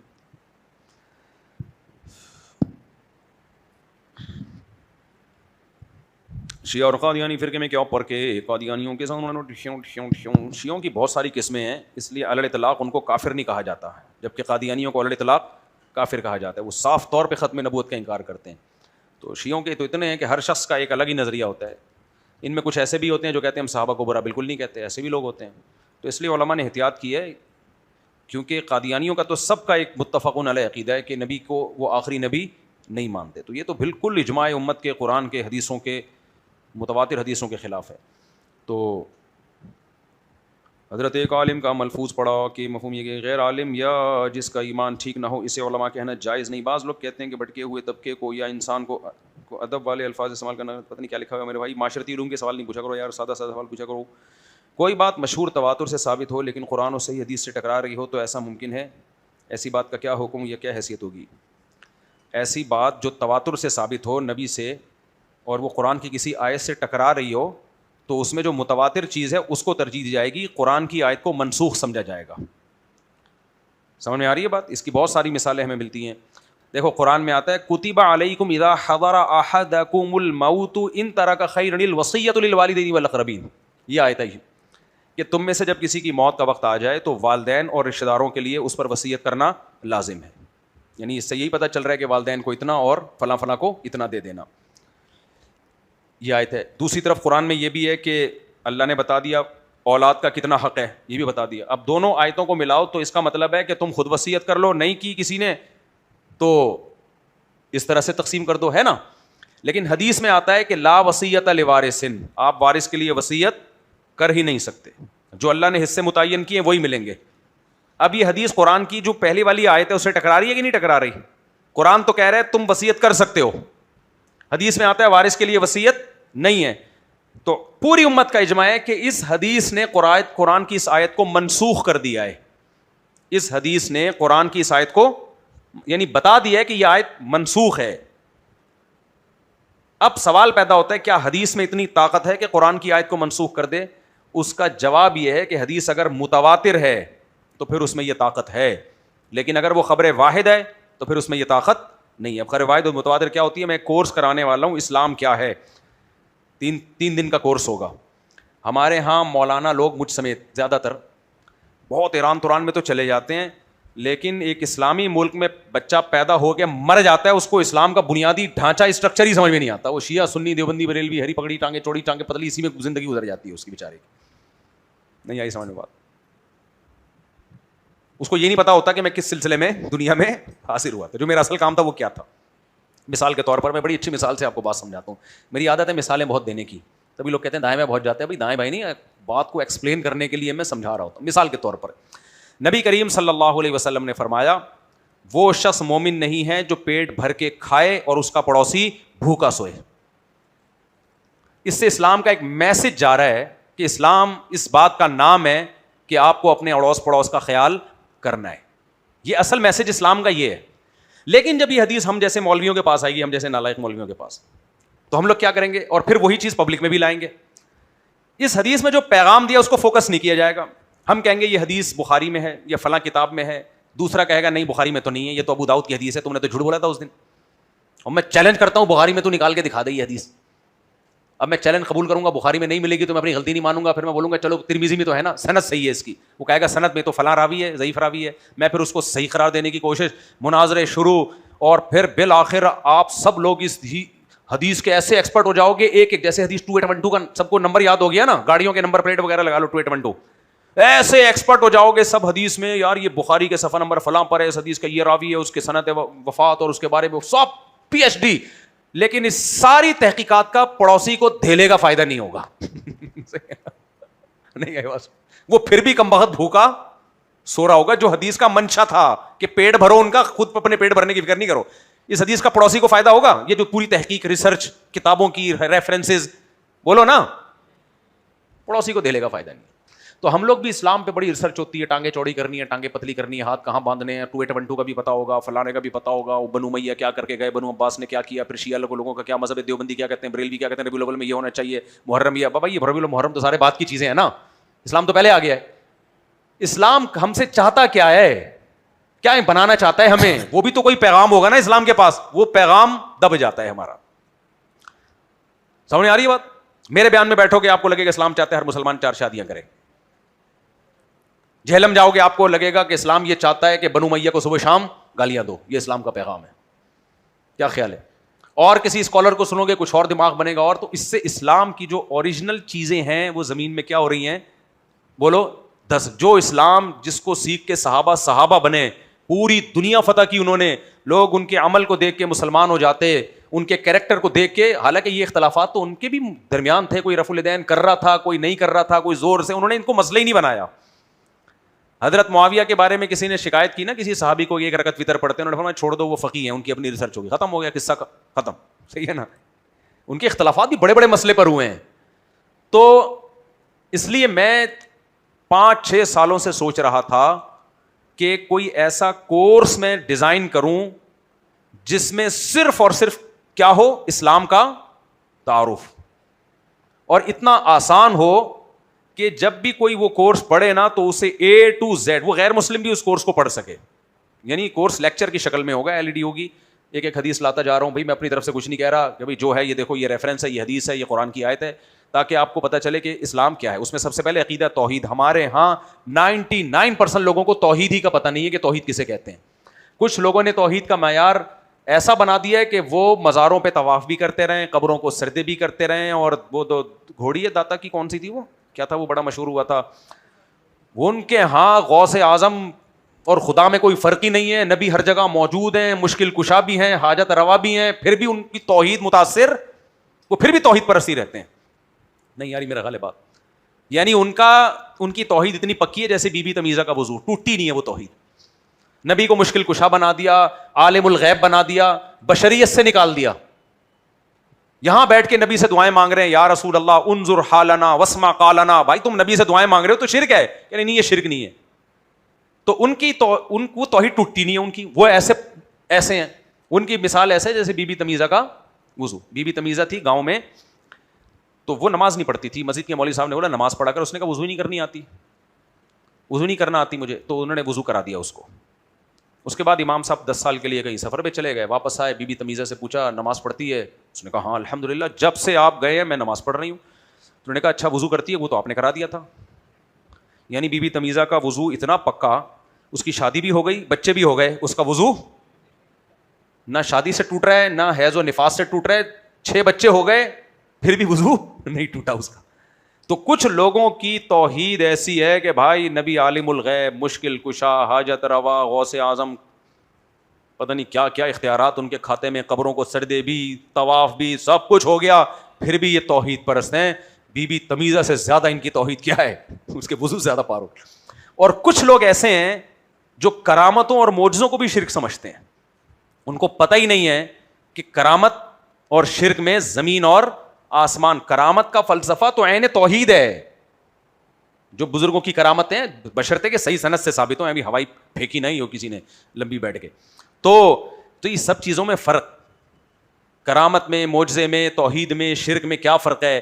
تو اس پہ میں نے بہت کچھ لکھا ہے. میں 1 مہینے سے یہی کر رہا ہوں, آج کل آفس میں گھسا رہتا ہوں, یہی کام کرتا رہتا ہوں. پھر عقیدہ توحید ہے, عقیدہ رسالت ہے. نبی کریم صلی اللہ علیہ وسلم کی اسلام میں کیا حیثیت ہے, خود نبی نے اپنے بارے میں ہمیں کیا بتایا ہے.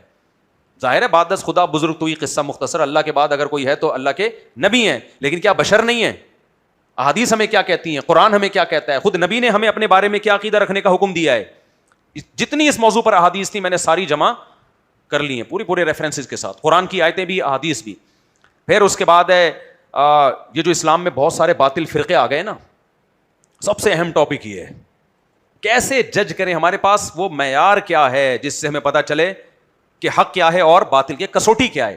کہ اللہ تعالیٰ اسلام کو اتنا مشکل بنائیں گے کہ ایک طرف اپنے نبی کی زبان سے اللہ نے یہ کہلوا دیا کہ 73 فرقے ہوں گے, 72 جہنمی, صرف 1 جنتی. تو فرقے تو ہوں گے, کیا خیال ہے. تو کیا اللہ نے جنتی فرقہ سمجھنا اتنا مشکل رکھ دیا ہے کہ آدمی 20 سال تک کنفیوز رہے کہ پتہ نہیں یہ جنتی ہے کہ وہ جنتی. یہ اللہ پہ ظلم کی نسبت لازم آئے گی کہ نہیں آئے گی. اس کا مطلب ظالم اللہ ہے جس نے معاملے کو کلیئر ہی نہیں کیا. ایک طرف یہ کہہ دیا کہ جو باطل فرقے میں جائے گا جہنم میں, اور اس کی پہچان اتنی ہارڈ رکھ دی ہے, اتنی مشکل رکھ دی ہے کہ ایک عام آدمی کو پتہ ہی نہ چلے. تو ہم نے اس کورس میں بتایا بہت آسان ہے یہ پتہ چلانا کہ جنتی کون ہے. اور اس میں کوئی یہ نہیں کہ آخر میں دیوبندیوں کو ثابت کر دیا جنتی, ایسا کچھ بھی نہیں ہے. دیوبندی بریلوی سے ہٹ کر ہے. وہ معیارات کیا ہیں, معیارات, اسٹینڈرڈ کیا ہے, کچھ معیارات ہیں. جو اس معیار پہ اترے گا, جتنا اترے گا, تو وہ اس معیار پہ جنتی لوگوں میں آئے گا. تو اس میں پورا اسلام کا ابھی بھی میں لگا ہوا ہوں, جب بھی فارغ ہوتا ہوں جا کے بیٹھ جاتا ہوں, یہی کام کر رہا ہوں. تو یہ میں نے کورس کروانا ہے. جب اناؤنسمنٹ ہوگی تو آپ لوگوں نے بولو آنا ہے ٹائم نکال کے, سمجھ آ رہی بات. اور ہمارا ارادہ ہے کہ پہلے ہم یہاں وہ کروائیں گے, اور جو اس میں ایکسپرٹ ہوگا اس کو سرٹیفکیٹ بھی دیں گے تاکہ وہ آگے کرا سکے. اس میں کوئی فرقہ نہیں ہے بالکل, کہ یہ نہیں کہ آپ کو اس میں لگے میں دیوبندیوں کی وہ کر رہا ہوں یا بریل میں, نہ. اوریجنل اسلام کیا چلے گا اس میں, صرف اسلام چلے گا. بس اسلام کیا ہے, تاکہ کھل کے کوئی چیز تو سامنے آئے نا. اچھا ہمارے ہاں ایسا ہو رہا ہے کہ فرقوں سے ہٹ کے لوگ اسلام کو ایکسپلین کر رہے ہیں, لیکن وہ اس اسٹائل میں کر رہے ہیں کہ ایک نیا فرقہ لانچ کر رہے ہوتے ہیں. وہ کیا کر رہے ہوتے ہیں, لیبل یہ لگا رہے ہوتے ہیں فرقہ نہیں, ہم اسلام, لیکن پتہ چل رہا ہوتا ہے کوئی نئی چیز آ رہی ہے مارکیٹ میں, ٹھیک ہے نا, جو 1400 سال سے تھی نہیں. تو ایک نیا فرقہ آ جاتا ہے, پھر اس پہ لوگوں کو جمع کرنا شروع. میں بتاؤں گا پرانے جو چلے آ رہے ہیں نا, ان میں کیا معیار ہے جس سے پتہ چلے ان میں صحیح لوگ کون تھے اور غلط لوگ کون تھے. تو یہ پوری ایک ترتیب ہے. تو اس میں آپ لوگ ضرور آنا, یہ آپ کو بہت فائدہ ہوگا انشاءاللہ. اور اس میں غیر مسلم بھی بیٹھ سکتا ہے. میں نے کوئی اس میں طنز کسی پہ, کوئی وہ بس اسلام کا تعارف ہے, کسی مسیحی پہ یا کسی ہندو پہ یا کسی پہ طنز نہیں ہے اس میں. بعض دفعہ ایک دیکھو قرآن کیا کہتا ہے, کوئی مشرک قرآن سننا چاہے تو قرآن کہتا ہے اس کو اللہ کا کلام سناؤ. یہ سورہ توبہ کے الفاظ ہیں. کیوں؟ وجہ اس کی ہے, اللہ کہتے ہیں یہ لوگ ان کے پاس علم نہیں ہے. تو اللہ نے ہمیں قرآن میں یہ ترغیب دی ہے کہ غیر مسلم اگر قرآن کا پیغام سننا چاہے تو اس کو اللہ کا پیغام سنایا جائے گا. ہمارے ہاں جب کوئی غیر مسلم آتا ہے تو وہیں سے اس پہ طنز شروع ہو جاتا ہے. مثال کو کوئی مسیحی آ جائے, کوئی عیسائی آ جائے, بیٹھ جائے بیان سننے کے لیے, تو شروع ہے, مولوی صاحب نے دیکھا وہ بیٹھا ہوا ہے, تو وہ شروع ہو جائیں گے عیسائیوں کی برائیاں کرنا. تو اس سے پھر بات بنتی نہیں. آپ اسلام کا انٹروڈکشن کراؤ, بھائی یہ اسلام ہے, جس کو سمجھ میں آئے ٹھیک ہے. قرآن کے الفاظ کتنے زبردست ہیں کہ لا اکراہ فی الدین قد تبین الرشد من الغی. دین میں کوئی زبردستی نہیں ہے, صحیح اور غلط راستہ یہ اللہ نے بتا دیا. اس معیار پہ پرکھ لو, جو آپ کو اچھا لگے اس پہ چلے جاؤ. تو ایک ایسی دعوت ہونی چاہیے. ڈاکٹر ذاکر نائک یہ کام کر رہے ہیں لیکن الگ اسٹائل میں, مناظراتی اسٹائل میں. وہ بہت جاندار اسٹائل ہے, وہ بھی بہت ضروری ہے. اس میں تو ان کی کتابوں سے نکال کے لانا وہ ایک الگ اسٹائل ہے, وہ بھی بہت ضروری ہے. لیکن ایک ایسا بھی ہونا چاہیے جس میں بالکل ایک قرآن و سنت کی واضح نصوص سے اسلام کو ایکسپلین کیا جائے. اس میں حجیت حدیث ہے, اس میں حجیت فقہ ہے, یہ حدیثیں ہم تک پہنچی کیسے ہیں, ان کا کیا اتھارٹی ہے کہ یہ واقعی نبی کا کلام ہے بھی یا نہیں ہے. بہت اس پہ میں نے کام کیا. تو انشاءاللہ یہ باہر ملکوں میں بھی ہمارا ارادہ یہ کرانے کا. اور آپ نے کوئی سوال پوچھنا تو پوچھ لیں. السلام علیکم. جی جی جی بھائی صاحب. مفتی صاحب یہ جیسے آپ نے بتایا کہ کسی کو پیسے نہ دیا جائے نا, تو جیسے آپ نے آپ کے بیان میں سنا تھا کہ آپ نے بھی جو ہے نا وقف کیا ہوا نا اپنے آپ کو دین کے لیے, تو آپ نے جو کاروباری معاملات ہیں وہ کسی کی سپرد کیا ہوا ہے, تو آپ نے کس معیار کو رکھ کے جو ہے نا ان کو بھروسہ کیا؟ بہترین. ہم کیسے کر سکتے ہیں؟ ہاں یہ کہہ رہے ہیں میں بھی تو دین کے لیے وقف ہوں, تو میں اپنا کاروبار کیسے کرتا ہوں, مجھے بھی تو کسی کو پیسے دینے پڑیں گے نا. کیا خیال ہے؟ نہیں دیے میں نے. جیسے پراپرٹی میں نے انویسٹ کیے پیسے, تو پیسے نہیں دوں گا بھائی. پراپرٹی ہے جا کے خرید لی ہم نے, ختم. سمجھ میں آ رہی ہے بات؟ تو اس طرح سے تو ٹھیک ہے نا. یہ تو یعنی یہ دے کے بھول جاؤ کہ تم کما کے مجھے دینا, یہ کوئی نہیں کرے گا. دوسری بات یہ کہ مجھ میں اور آپ میں تھوڑا سا فرق یہ ہے کہ میرے اتنے ریلیشن ہے کہ 1 کروڑ میں اگر کوئی صحیح آدمی ہوگا تو میرے پاس چانس ہے کہ مل جائے مجھے. وہ نہ ہونے کے برابر ہے, کیونکہ اتنے تجربے اور اتنی میرے ریلیشن ہو چکے ہیں کہ اب میرے حق میں تو چانس ہے شاید 1 کروڑ میں کوئی ایک ایماندار مجھے مل جائے. اور ملے ہیں, ایسا نہیں ہے, لیکن وہ اتنا کم ریشو ہے کہ آپ کو میں یہی کہوں گا کہ کوئی بھی نہیں ہے اس میں ایماندار. اس لیے آپ یہ تجربے نہ کریں. یا تو آپ ہماری طرح مشہور ہو جائیں, آپ کے ریلیشن بھی پوری دنیا میں, اور پھر لوگوں کو پرکھا ہوا ہو, ایک ایک کو لیبارٹری میں جا کے ٹیسٹ کروایا ہو, تو اس کے بعد تو کروڑ میں 1 آدھ نکل آئے گا. لیکن وہ اتنا کم ہے کہ آپ کو جب میں مشورہ دوں گا تو میں یہی کہوں گا کہ کوئی بھی نہیں ہے.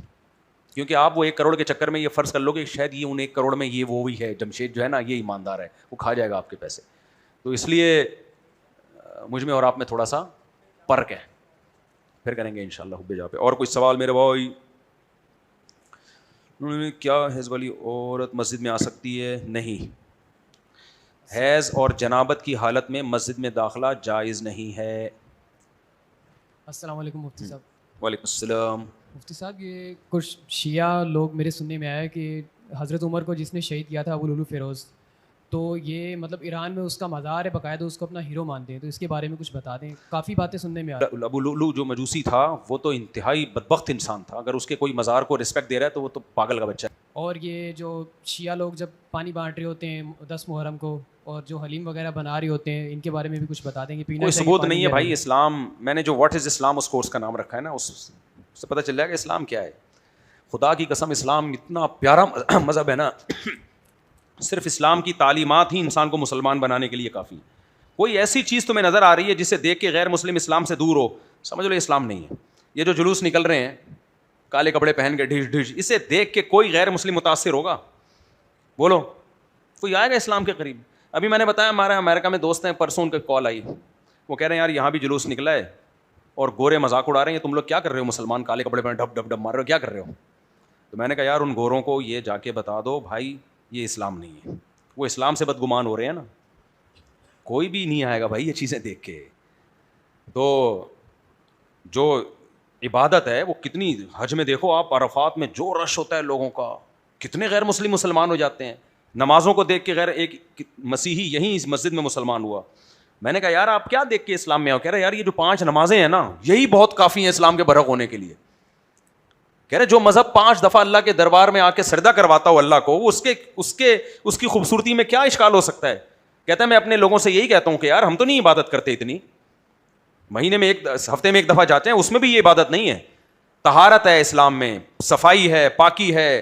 15 دفعہ مسلمان کلی کرتا ہے, 15 دفعہ ناک صاف کرتا ہے, 15 دفعہ منہ دھوتا ہے, غسل کرتا ہے. یہ ساری صفائیاں اور یہ ساری پورا نظام کس میں ہے؟ اسلام میں. زنا سے روکتا ہے آپ کو, شراب سے روکتا ہے آپ کو, یہ ہے اسلام. یہ اسلام نہیں ہے ماتم. اور نبی نے فرمایا جو گریبان چاک کرے غموں میں وہ ہم میں سے نہیں ہے. تو نبی صلی اللہ علیہ وسلم کی تو لعنتیں اس عمل پر. اس لیے آپ الجھے نہیں کسی سے جا کے. آپ کے دفتر میں کوئی ہے تو اس کو اپنے مذہب پہ چلنے دیں, لڑائی جھگڑا کسی سے نہیں کرنا. لیکن یہ کہ اپنی پوزیشن واضح رہنی چاہیے کہ ہم نے کیا کرنا ہے. تو جو سبیلیں لگا رہے ہیں لگانے دیں. گلگت میں کسی نے سبیلیں توڑ تاڑ شروع کر دی میرا بیان لگا کے, غلط کیا بھائی. ہم نے یہ کہا ہے کہ سبیلوں سے پانی نہ پئیں, نہ سبیلیں لگائیں, یہ نہیں کہا کہ جا کے توڑنا شروع کر دیں. جس نے لگایا ہے اس کو کرنے دیں, اس کا اپنا مذہب ہے, جو مرضی کرے. کیا خیال ہے؟ تو لڑائی جھگڑا نہ کریں بس. اور کوئی سوال بھائی کسی نے پوچھا؟ اسی پہ ایک بات کہ جیسے کہ نظر و نیاز جو ملتی ہے ربیع الاول میں, اسی کا وہی حکم ہے, اس کا بھی یہی ہے محرم میں جو نیاز بڑھتی ہے. ہاں وہ بھی یہی سیم حکم ہے.